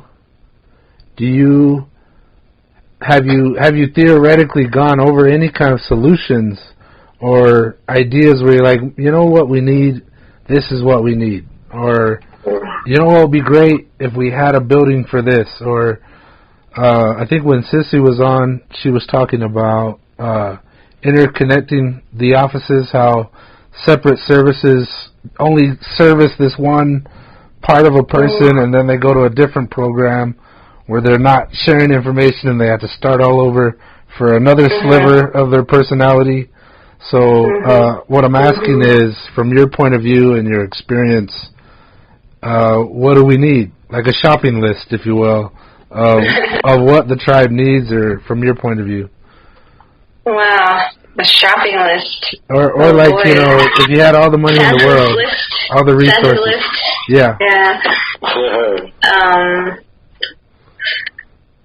Well, I agree with her. She's right. They need to have a better way of communication, you know, communicate better amongst each other. Like I said, you know, be good with each other, you know, stop being so compartmentalized. Mm-hmm. But for sure, something that Mr. Hardy also, one of the other things that stuck out with me from when I started that job, actually, behavioral health, when I started working there, I was put in an office, and you know those buildings are like from the 70s, right, or something around that era, so my office didn't have a window, and so I was concerned about how am I going to get out, there's a fire, and I was mostly by myself most of the time, but I had a cohort that roomed with me. She was always on the road, so I was sitting there trying to figure out, what am I going to do? Because this position and the people that I worked with, they all seemed to hold a lot of responsibility, and that was negative and positive. You know, we had the goal of mental wellness, health and wellness, and the like, but also being like the redheaded bastard child of the health department. Like, people did not like us because it held that stigma, and it's still like that. Anything to do with health, it's got a stigma. I'm sorry, but that's just my experience. Is people do not appreciate the truth for what it is, so that we can move forward. The goal is to move forward, to bring up these truths. That's the thing, is to have perspective and a direction or a goal, so that we don't get emotional. And so something Hardy, I wrote to him. I emailed him when I started working there. Just, I don't know, just, I guess, correspondence at the time, just letting him know that, you know, I started working here, and I think it was a case or something that just happened, and I was like telling him that it was just emotional. It was a lot, and I'm just like 20-something, and I was very surprised, and I didn't know what to do or how to feel.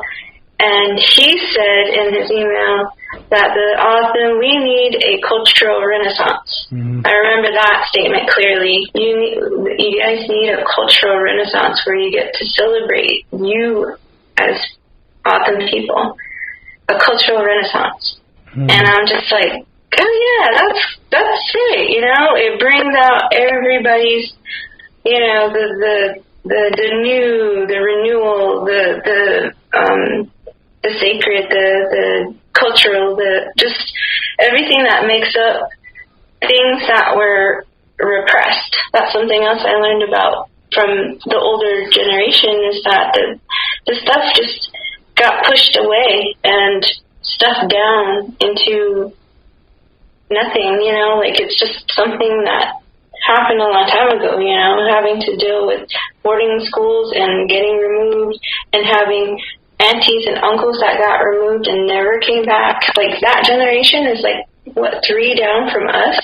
Like, that's not that far long ago. Yeah. And colonialism isn't that far long ago, and it's the unresolved trauma from that time of losing people, and constantly, like right now, we're losing so many people. It's like that process isn't given space so that we can move forward in a way that it's respectful to everybody for as long as the time they need. We just have to dust ourselves off and keep going with the next funeral wake. And it's really, it's not, and nobody asks permission, you know, so it's something that you have to bear with. Yeah. Wow. I don't know if you listened to our episode, the Native American Stigma. I think it was our first season, and it was just talking about being associated with a very dark history, and that it doesn't really go away. It's in our face, It's in the movies. It's in, it's Hollywood. It's imagery, and it's textbooks. Like, oh, this is what a Native American is. Oh, and depending on how new your book is, it probably said Indians at some point, or Papagos, and and just on that point, another tribe considers being called Papago an insult. So timing, where we're at in time, and one expression I've heard of from Winona LaDuke, she was giving this big speech up at I think it was at Standing Rock or something. It was a camp where they were doing protests, and she brought up intergenerational trauma, and it was about almost genetically passing on this trauma, this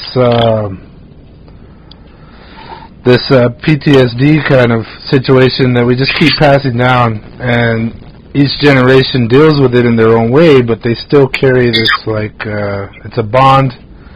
In one way, it's a bond, which I think can be good and bad for people, but overall, it's a trauma that we carry with us, and it's in our face, we experience it, and we have to, again, with childhood goggles, and then you go and become an adult, and you lift that veil. This idea of who you are, your tribal identity, your personal identity, your mental identity grows and transforms and, morphs again and again. And maybe you think you know who you are one year, and the next year you're a completely different person. So, how do you feel about that? Did that come up a lot in your experience while working with patients or students? Because we're talking mental health here, I want to extend that a little and hear what you think about it. So you're asking if I've an experience has kind of caused me to get a wider view on something? Yeah, well, just how you feel about intergenerational trauma, or...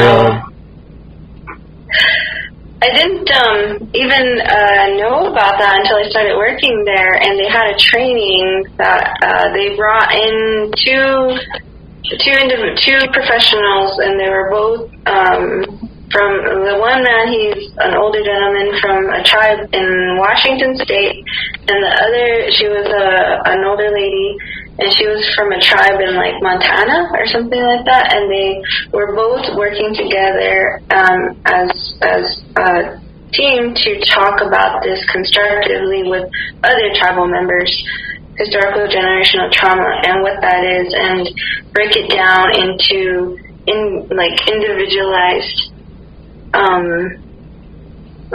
experiences, fabricating a timeline together to process what those experiences were.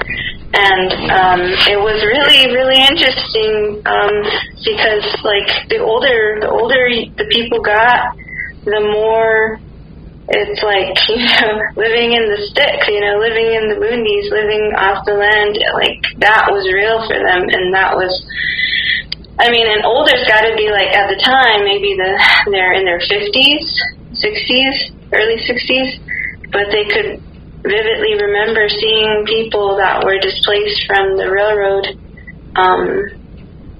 building the railroads. Yeah.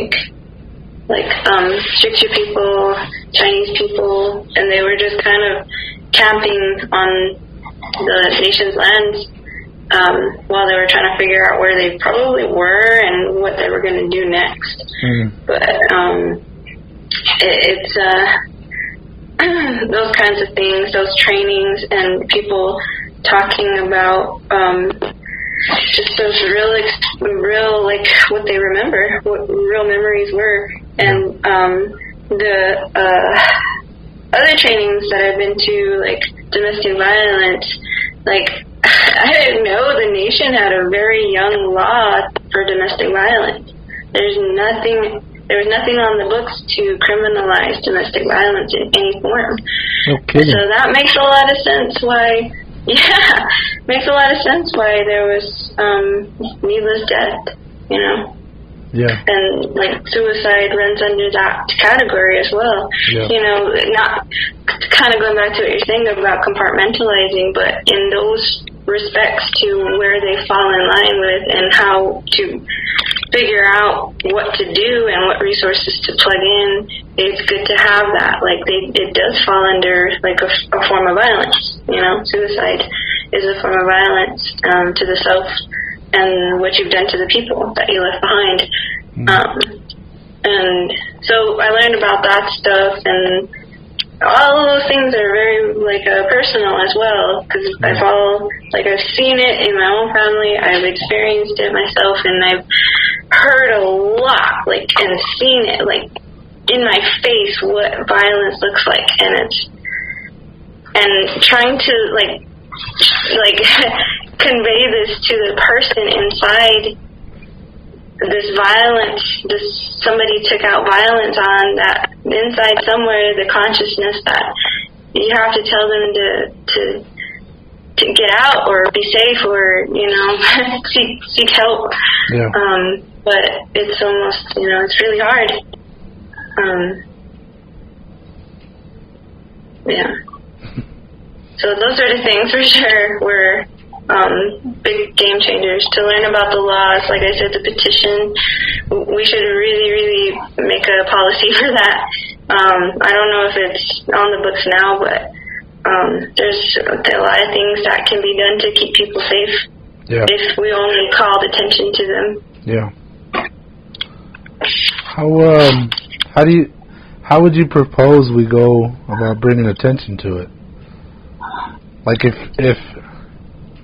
like say you were like gonna run a campaign, and I'm not saying like billboards, or maybe that's your answer, but like I've seen domestic violence billboards, and I go, oh, that's a jacked up board there, and then I keep driving, or you know, like.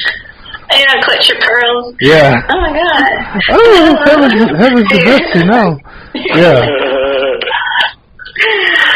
Yeah. So like,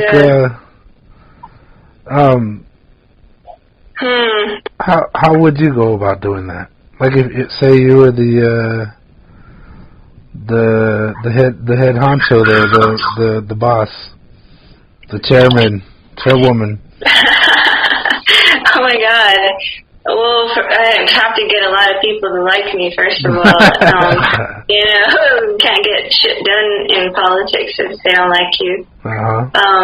But expansion, just across the land, you carry that message everywhere. You equip everywhere across the land, like Sissy talked, going back to what she was suggesting, interconnecting everybody, but all carrying those resources and really holding, maybe even eliminating the symptom by getting to the root, which is toxic masculinity, historical generational trauma, levels and levels of unresolved pain and anger, and maybe even just sadness. Who knows? Maybe it's none of those things, but it's just needing to grieve and process.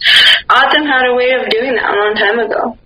I wish I knew what that was, because I think that if we revert back to those forms of remedies by listening to our elders who are left, we could probably take care of a lot of interpersonal problems.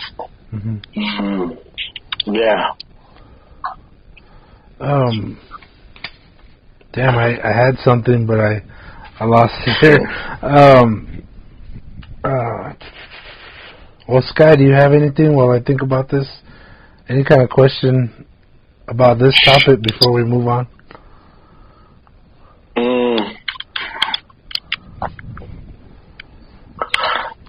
Right. You pondered the stars. Yeah, he's like, your background's all stars.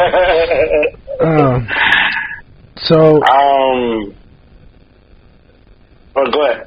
All right. I keep referring back to Sissy here. She was talking about reforming our justice system And I think part of it would be if there isn't domestic violence laws in place in our own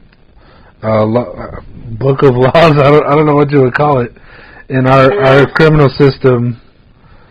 So obviously, some people can't stop. Some people, they're so deep in it, they're going to keep doing it. And yeah, there needs to be consequences to that. But like, she was also talking about a little more traditional experience, using it to transform how we run our laws. And I think what I'm talking. No, I just wanted to sort of mention, and before we kind of dodged the topic of gender roles, I think gender roles has a lot to do with, I guess the concept of this American lifestyle and this indigenous side that we uphold very proudly, and the roles might be a lot different, and trying to understand them, but trying to uphold what you believe, and just over time, just not really, I guess, acknowledging the damage that has happened to people. And I think almost kind of like that with refining those roles again, because it's anything, I mean, the way the world is going is like anything is possible, or like there's, not to say it's like free for all, anybody can be anything, but like often, like we had roles, we had certain things that were for the men, for the women, and that doesn't really match what's happening now. I mean, and I think that's why it was such a easy topic to dodge, because it was like, I don't want to offend or say the wrong thing, but I like this, like domestic violence, I think it stemmed from like that. A lot of just confusion of what it means to be a person or a human being, or an indigenous male, or I mean, I don't know, just like, there's so much time has passed to where those roles aren't really defined, or they are. Everyone has information, but it's not like a law, or it's. So that's what I'm like lost in everything we've been talking about, because it's all connected, but it's also sort of like not tied together. So that's true. So I don't know if you have anything to say about that, like. No, yeah, that's like going into the field, you start to see the patterns that are kind of tether back to what you're saying. And a lot of the households are now mostly matrilineal. I know my household is, and it used to be patrilineal. And a lot of men had a lot of responsibilities and teaching a lot. Like you are all probably just natural born teachers because of that role in our society as the males, because you have something to offer that next male in line to inherit whatever role or purpose they hold in the community.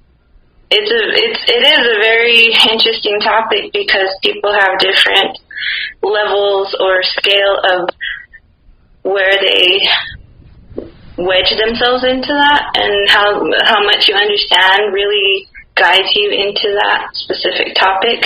And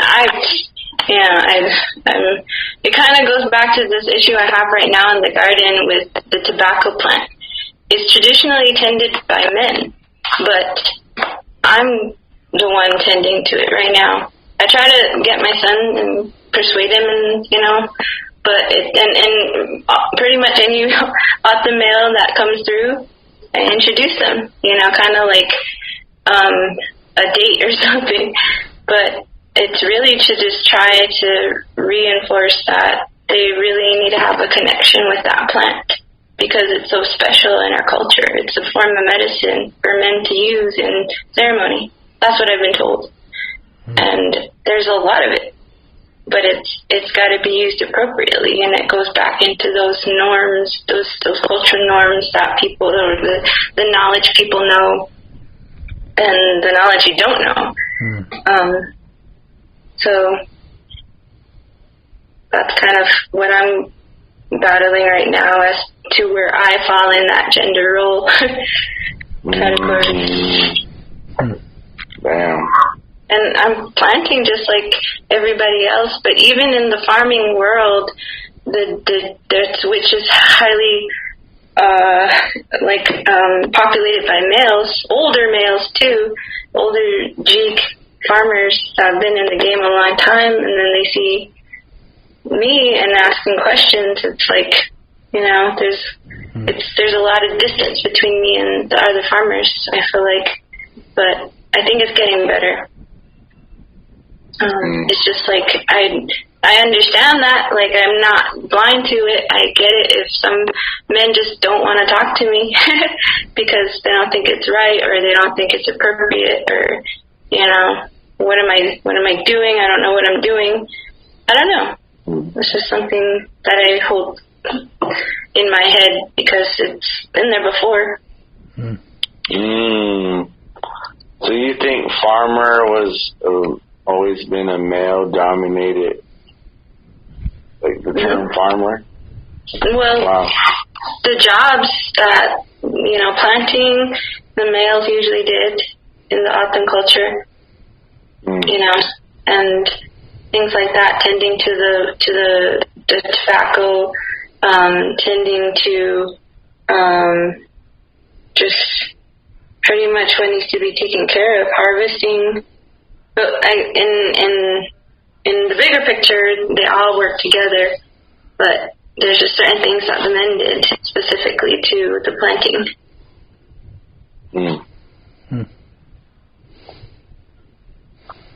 So you see that, but when you're talking about it, is you work with like all different nationalities?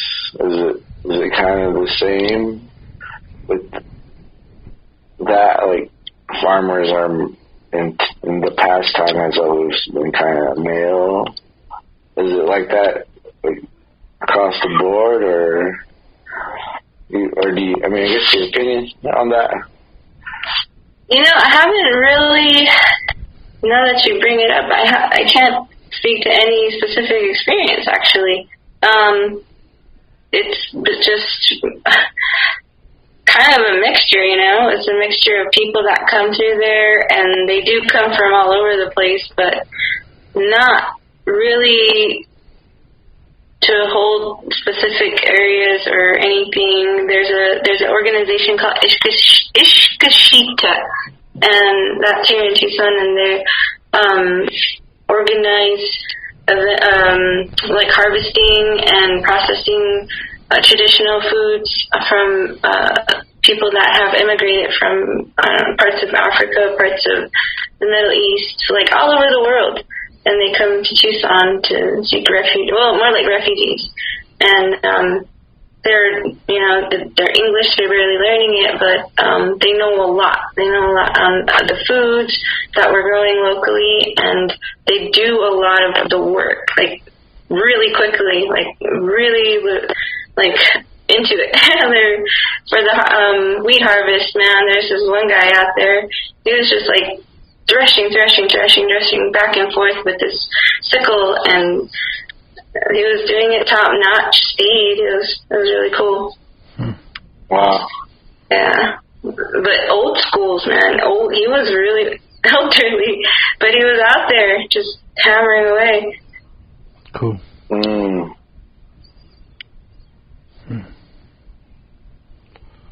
Yeah, no,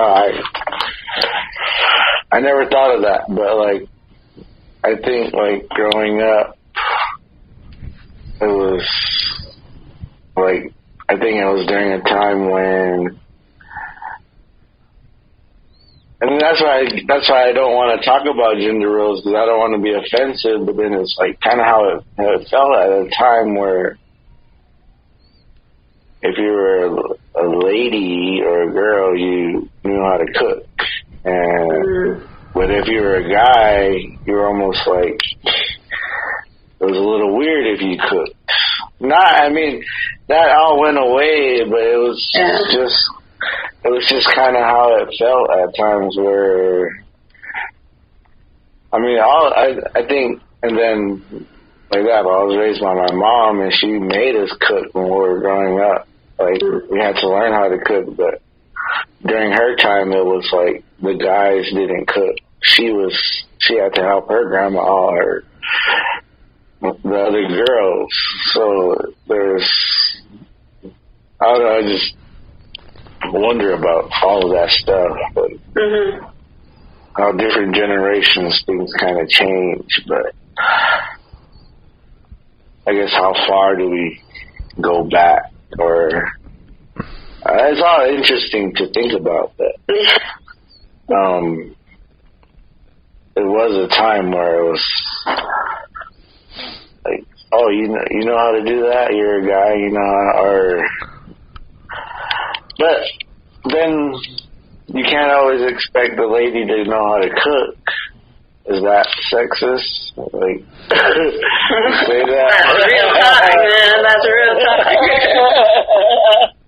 I don't know. Sorry. I don't know where I'm going with this, but I see it over time, but yeah, I also been raised in a time where it's like, just do whatever I tell you, and you'll be okay. That's a good parenting philosophy, though.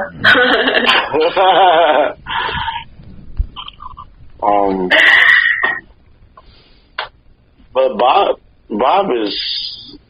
feels like Bob has a green thumb. Like, I don't feel I have a green thumb. I think I know enough, but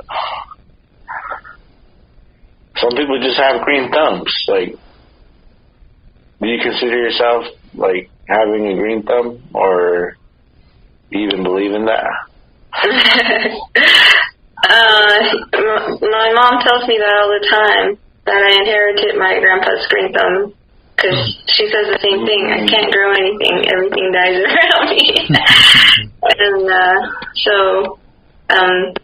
I feel like that's kind of like a superpower to have, you know? You have the ability to grow. Wow. That goes on so many levels, what we've been talking about here. Your ability to grow or move on. Yeah. Exactly. As soon as you started talking gender roles, I'm like, oh crap, where are we going with this? But I'll chime in. I'll chime in here. So I tend to bring my scientific thinking into all this, and my thinking was, if you weren't there to tend to the tobacco would die, and so would the tradition.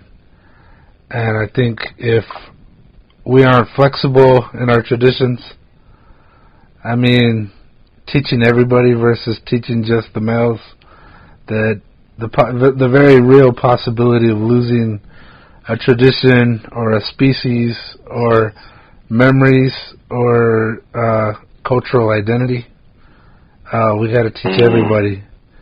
And I think that's kind of above identifying whether you're male or female. So when you were saying, Maegan, like, oh, I feel kind of funny with these tobaccos, I'm sure the tobacco's happy you're there, you know? You're there talking to it. You're the one watering it.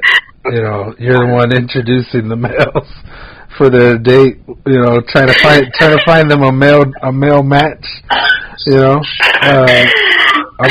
I'm completely. I truly believe that the plant doesn't identify your gender. It identifies that you are the caregiver and giving care to this plant that needs it and might die without it. So, I feel funny about the whole identity, gender roles coming into this talk, but I will say in the culture that we have going on now, and we talked about this, me and Sky, on the trouble. All right, we're going to have to come back, people. We just got kicked out again. Maybe. Okay. All right, so we're back, people. Zoom's kicking us out like every half hour or whatever. I'm sorry, Maegan. 20 minutes. I'm sorry, Maegan. This is like your episode.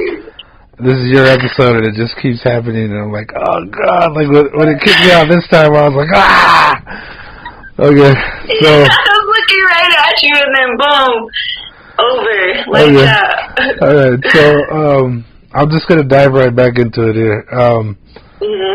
We did an episode. I want to say it was season 2 of the Natives in America podcast, and it wasn't a very eye-catching thumbnail, but the name of the episode was "The Trouble with Honesty," and what we were talking about is how our language is changing our culture, and how what cued me into that, saying, "Oh, the trouble with honesty is the way people go, oh, honestly." Or honestly, I'm gonna tell you, to be honest, I'm gonna tell you this.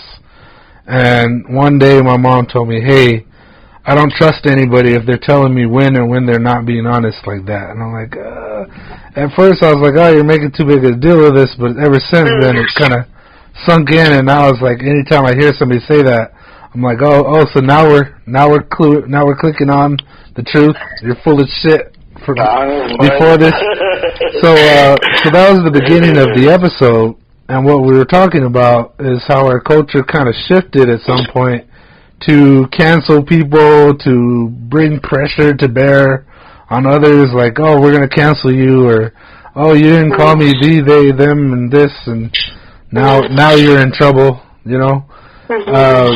So as a result, and we say this in that episode, was that we've kind of, out of an attempt to be really nice, we've kind of overstepped that. We've gone beyond that and kind of started criminalizing masculinity and femininity. So when you guys are talking about, a return to a more, I'm putting up quotation marks, normal or maybe traditional gender roles, I do like, I like being a masculine male. I like when I can do things that I grew up thinking was the way it was supposed to be.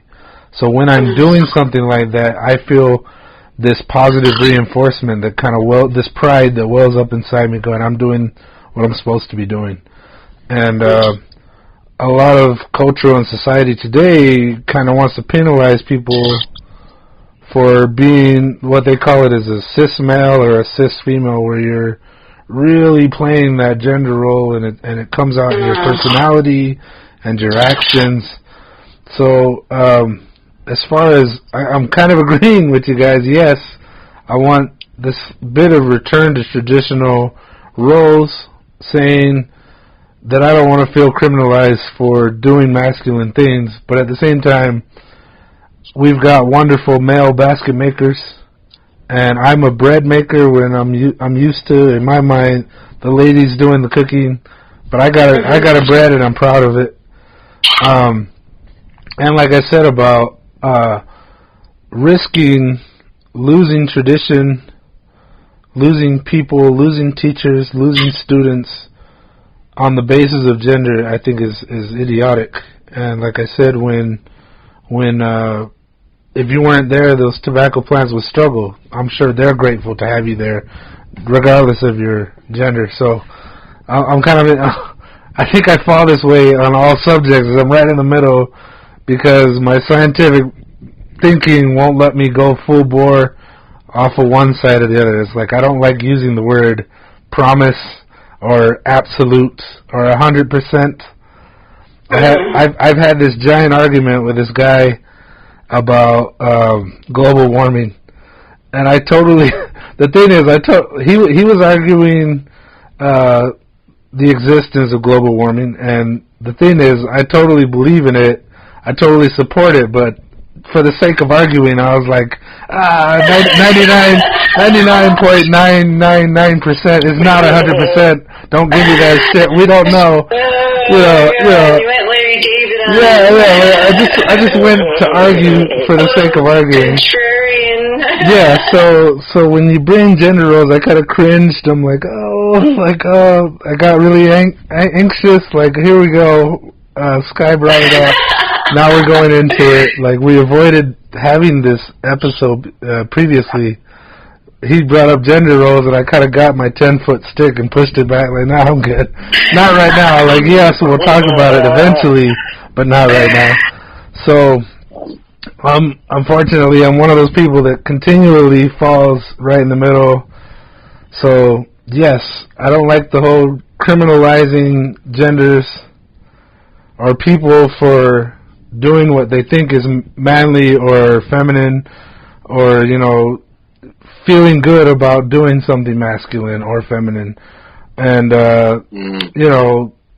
criminalizing a girl for liking pink or a guy not wanting to wear pink, it's like, I tend to come down to like, there are bigger fish to fry here than the colors, where we fall on our colors, because colors are colors and they're for everybody, Right. And, and considering that our language, our traditions, they're endangered, they're in danger of being lost if we don't do something. Our generation, the generation after us, thank God for the ones before us. So in that type of thinking, I'm like, man, there's just there's too much at stake to let it come down to gender. Like, let's pass on our traditions any way we can, and let those chips fall where they may, because it's really important.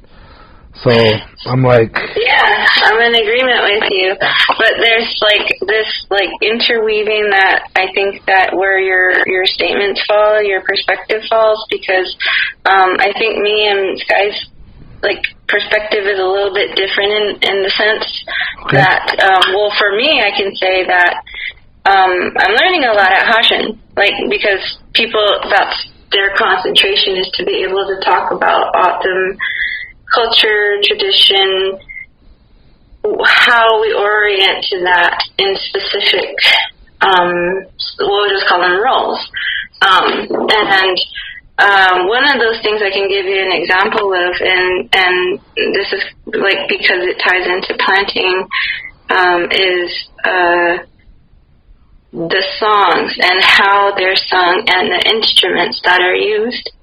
The teacher told the students and tells them by gender, the boys hold the instruments. That's theirs. There's a power in that instrument, and the boys can handle it, can handle that power, whereas girls, they're too powerful. They have their own set of energy. And so that for that reason, for that consciousness, we need to have our specific areas where we are. So during song, the boys stand in the center and the girls stand, the boys stand on one side and the girls stand on the other, kind of making like a half moon, and they stand in a circle. And they all acknowledge each other at the end of the song, and the same thing for the outer circle. The boys all stand in an outer circle, and then the girls stand behind them.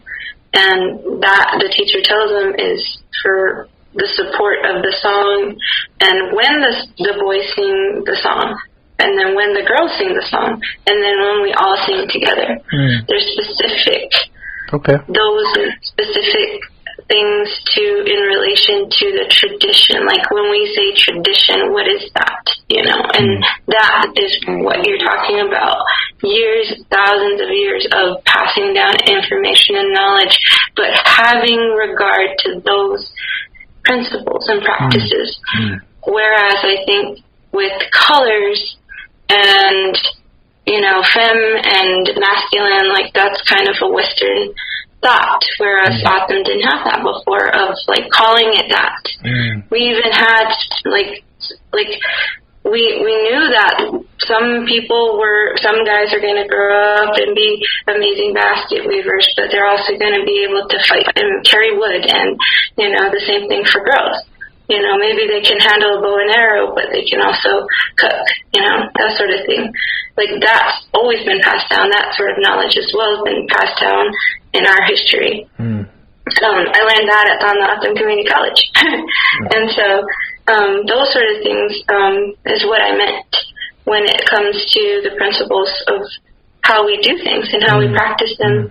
And tobacco falls into that because it's a medicine, and I don't fuck around with the medicine, you know. It's just one of those things that it's like kind of all goes back to energy. It goes into, you know, John Tudell talked a lot about that. He wrote poems about energy and electricity and how we have these exchanges of beings here, and plants are like that. There's this exchange that happens, and it's pretty profound depending on what it is and what you give thought to that plant. But I get what you're talking about, and I appreciate what you're saying, because I'm not told anything most of the time. I'm just mostly learning and observing, like the stuff I'm telling you at the school, but I'm alone a lot with these plants, and I try to read up on it. And I really try to, like, praise people that are willing to talk to me about these plants and share what they know, because it's not easy. We don't trust people. We don't trust each other, like I've been saying. And so I feel like if we just had a regard, like you're saying, a manner of trying to pass on knowledge and do what we can and keep these things alive and get out of erasure, then we have a chance, you know? Yeah. I think there's when people are thriving versus when it's becoming very slim and there's not a lot of people, because, you know, you hear about tribes in California where there's like 2 speakers or just a few members that are still, you know, upholding this once powerful group of people. So I think maybe roles were when there's a lot of people versus when it's becoming scarce, or, you know, we're kind of like losing that, on the verge of losing, you know, language, and like sometimes you got to take on extra stuff just because it's just how it goes. So that's why I think gender roles is a touchy topic, because it's like it's gonna change. It's like there's always gonna be change, but I guess it still doesn't hurt to talk about what was done in the past, because I mean that's how we try to get into the future. So it's all food for thought. Yeah, absolutely. Definitely. Yeah, I feel safe. I feel like I'm in a safe space. I don't know about in this Zoom call. Yeah, it's probably hacked. That's why we keep getting kicked out. Just kidding. It's too real, and it's just like, hey, you guys are getting too real. And we said the power words. They had flagged words, and we started saying words like gender and masculine and feminine, and then they kicked us out. It's enough of that now. Yeah.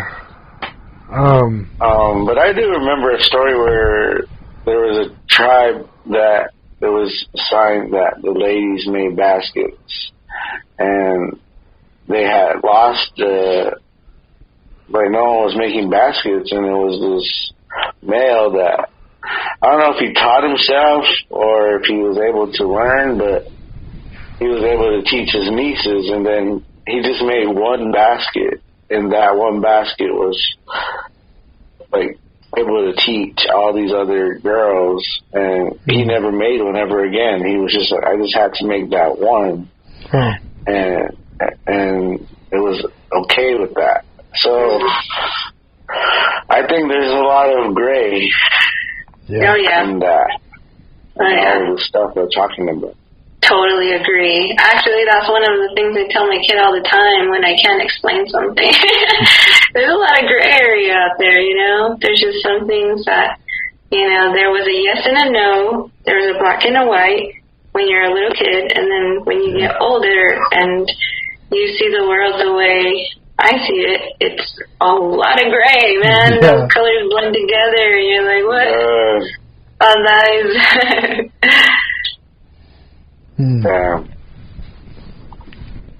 So, what I guess what I was getting at was that in the absence of the tradition, you do what you have to do, and that's really what I was getting at. And again, I like that you reiterated, Sky, that it's complicated. That this is a subject that is kind of tumultuous right now. It's a hot button issue, and it's hard to go into it without, you know, entering that argument, you know, joining in on that. But yeah, I feel like whenever I'm gonna go back to preconceived notions as a child. Whenever I was doing what I thought I was supposed to be doing, there was a rewarding, warming feeling for me inside. And I always feel like that's my clue when something is being done right, is that warm feeling. If I don't feel right, then it's probably not right. It's very simple. Like, if this feels good, then go with it. If it doesn't feel good, then deal with it. You know, like, maybe not drop it, but deal with it. Figure out how to deal with it. And that's just kind of where I stick and stay. Is how does it make me feel about myself? And like being able to, like, I guess a great example for me, or at least my personal experience, is like my sister doesn't live in the house anymore, and I moved away, and it left my mom and my dad in their house together. And time, like we said, it's always moving, doesn't stop, doesn't pause. People keep living their lives.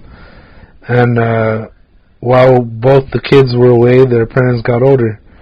And when we came back, I found myself taking on these roles, like, oh, I need to do the dishes, I need to take the trash out, I need to be cutting weeds in the yard, I need to be clearing the pathways, I need to be chopping the wood.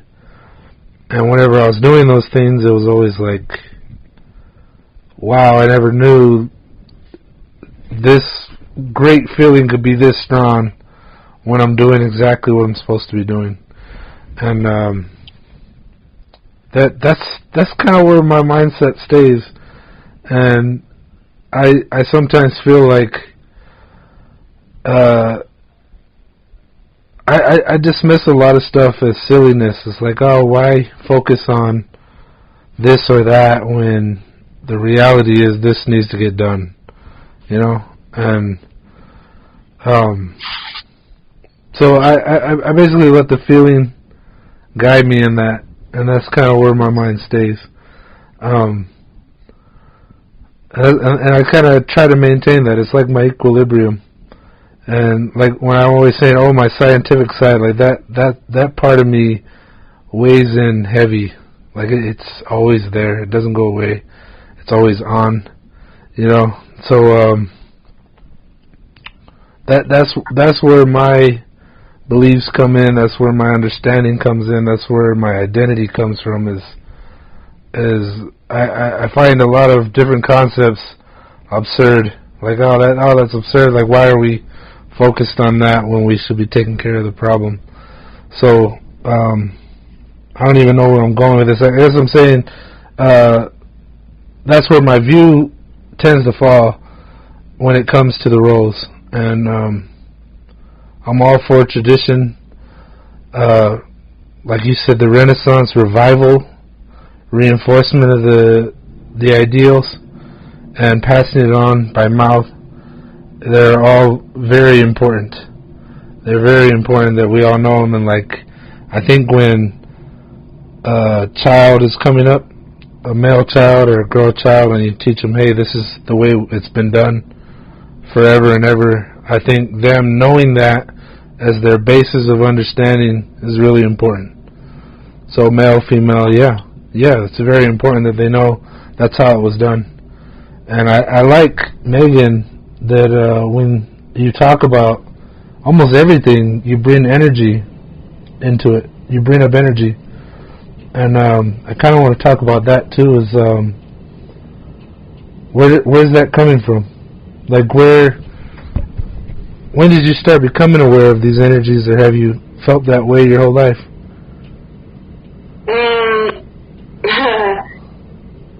Like I was saying, John Trudell. Yeah, John Trudell is a really interesting person when he was around, and he wrote a lot of really deep poetry and songs.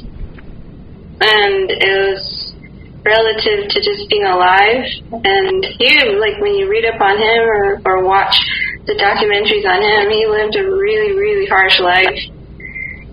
And similarly to a lot of people that we know, you know, but his was like political, like harshness, just with the way his family and his supports and all the things he was ever involved in.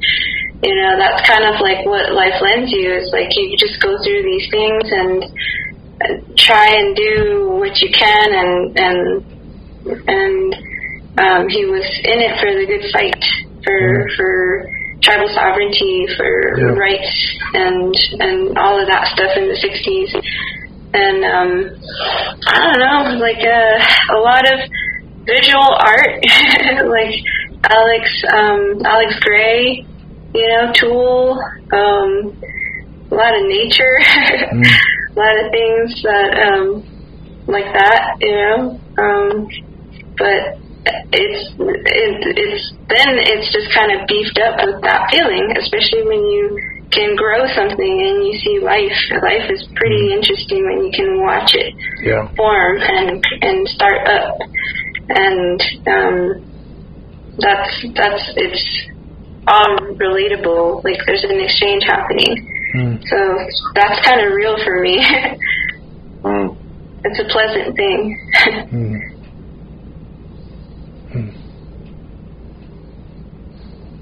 Yeah, I always remember the I think they said in John Trudell's file, his FBI file, that they said he's eloquent, therefore very dangerous. Wow. It's just that is energy. It's, you know, he had a very like strong voice. He sounded like he meant everything he said, and that was his superpower, was his voice and his thoughts, and how he strung all of that together and tried to explain this to people, to wake them up, to shake something inside of them about what was happening around them, that they were human beings too. And he talked a lot about energy, and when you sit there long enough and you go through stages of whatever, you know, emotional stress or grief or things like that, and you hear things like what he's saying, it gives a lot back. Like, you know, you get motivated to just keep going, just keep working towards something. Because, man, people had it really, really rough back then, you know. Yeah. Damn. What do you,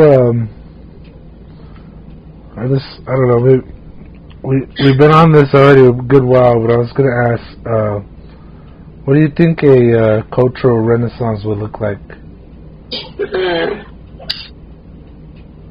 For us, like specifically.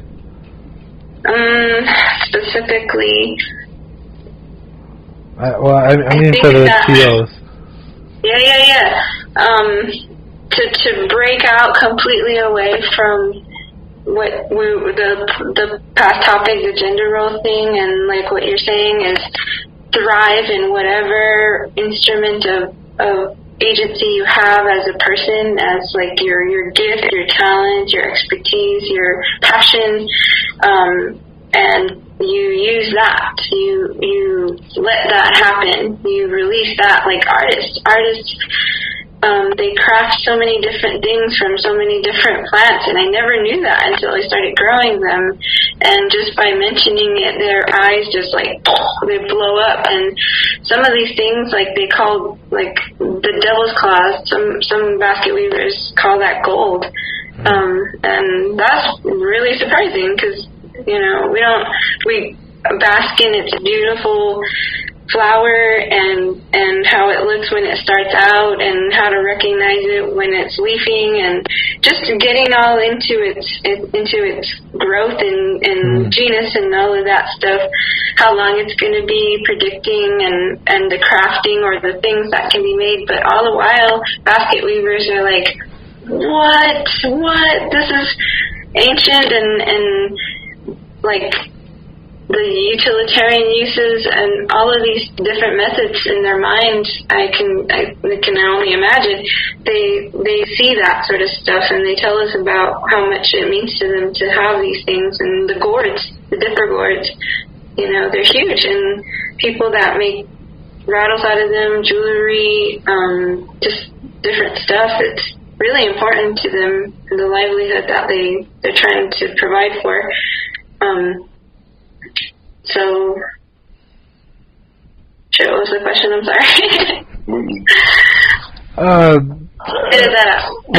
What a cultural renaissance. Oh, the renaissance. Just letting people do what they're naturally born to do. Yeah. Whatever that is. Painting, creating, growing. Like, isn't that what the actual sense of renaissance was for the Romans or something?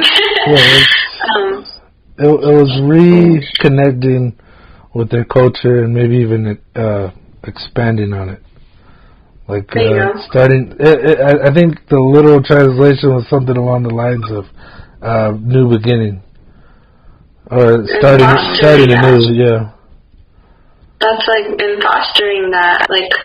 You know, it's always about how much money do we have, how are we gonna fund this, how are we gonna support it. Yeah, it really chokes the spirit of what could be the creative release that everybody needs, and really, really encouraging that. That's what I'm saying, like, to trust each other is to praise each other and encourage each other. I don't know if that was ever our way, actually. You know, I've been hearing different things of the way people are and the way we are. But like that, if we release old and bring in new and try to be, like, I've come across so many young people that are really just good, amazing, smart individuals who are raising families, trying to do their best, like younger than me, like, and it's really cool. I've never had conversations or things like that in working in some of the places I've been, and it's hopeful, you know. And some of these kids, they have children of the people that I've met along the way are just equally as good and amazing people. So that's the kind of shit that is a drive, a motivation, and will create a cohesion between moving forward, because we got to do it together, you know. We got to keep everybody in the loop and praise each other for all of the success, because when, like they say, when one of us wins, we all win. Nice. That sort of shit. Nice, well said, yeah. Well, all right, so, Sky, I want to go to you. 10 minutes. Huh? 10 minutes is going off. Oh, God. Well, all right, so let's try and beat the clock here. Unless Sky's got another brand new question, unless you got a brand new question, Sky, I want to hear like some closing words from Maegan. You got something, Sky? If you do, we can start the cycle over here and shut off and restart. We can do that. It's fine. Yeah. But do you have a question where you want to go? No pressure, just.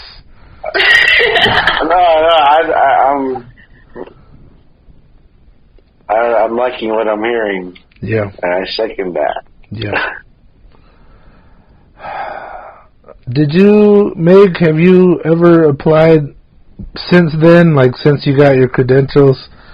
Did you have any, like, have you tried applying to work for the tribe again since then? No, in fact, what? I mean, you kind of are Hashan and all that, but I mean, like, for the tribe. Yeah, no, I just was really, the economic scene for me at the time was local. Just work, just act local, start doing stuff, start moving around, start getting info of places around me. So I was really centralized when I was job hunting.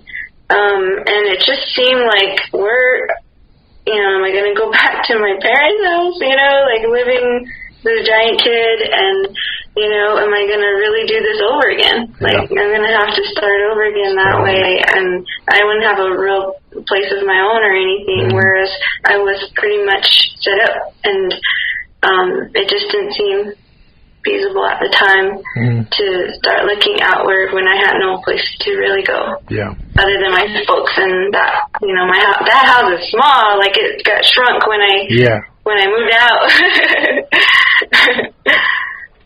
In fact, they knocked down my wall, so it's not even, I don't have a room there anymore. Oh, damn.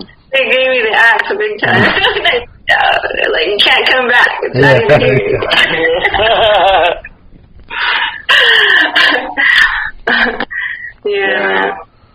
What do they do? Make it into the workout? One giant room. It's one giant room. Yeah, the last time I moved away, my bedroom became an office, and I was like, okay, I get the hint. So you're not coming back, All right, okay. Put my weight bench here. Yeah. This is my naked room. Like, me and your mama walk around butt-ass naked. This is my house. I want to be naked, and I can be naked. This is my naked room. Yeah, man. All right, well, this has been great, Maegan. I think you should come back. We say that, but I enjoy our talks here. Yeah, man. Miss you guys. Yeah, time doesn't stop. It keeps flying forward, and, we get pulled apart sometimes here. Do you have any final words for the tribe or anybody suffering with, dealing with mental health, and maybe to anybody seeking, our gardeners, do you have any, just final words in general? I'm getting too specific here. Do you have some final words to sum up what we're talking about? Laughter is medicine, man. Laughter is medicine. Find as much as you can to laugh. Even if it's really hard, you need to laugh. Laughter does a lot. Humor, comedy, just dive into your favorite person that makes you laugh, connect with somebody that just makes make you just belly giggle, because that's what's saving everybody right now, is just finding the humor, and that's always been our way too. It's just, that's the one thing that I was able to take away from a lot of people that I've crossed paths with, and I'm very grateful for that, because wherever you go, there you are. You can be in the worst state, but man, can you get a laugh out of something that happened, and just keep growing, and come see me if you can, and just take care of yourself, be safe,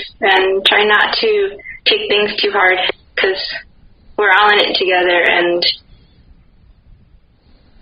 I think that's it. Nice. Sky? I think it's really just accepting that there needs to be some time for healing, or making that time to deal with, I guess, the resolving of what has happened.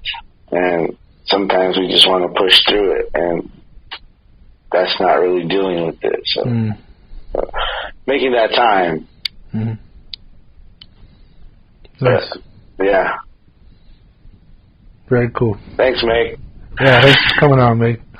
And everybody who's listening, thank you for tuning in.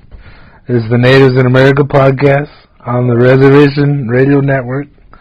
And you've been listening to Maegan Lopez, our friend from high school and beyond. Really, grew up with you. I remember Miss Enos's class. I was there too. So, thanks for coming on. Everybody, thanks for listening. Goodbye. You. Goodbye. Good night. Have a safe weekend. Good night. Go to sleep. Yeah, right. I'll be up till the sun comes up. All right, everybody. Thanks for listening. Have a good night. Bye-bye. Peace. 3 minutes.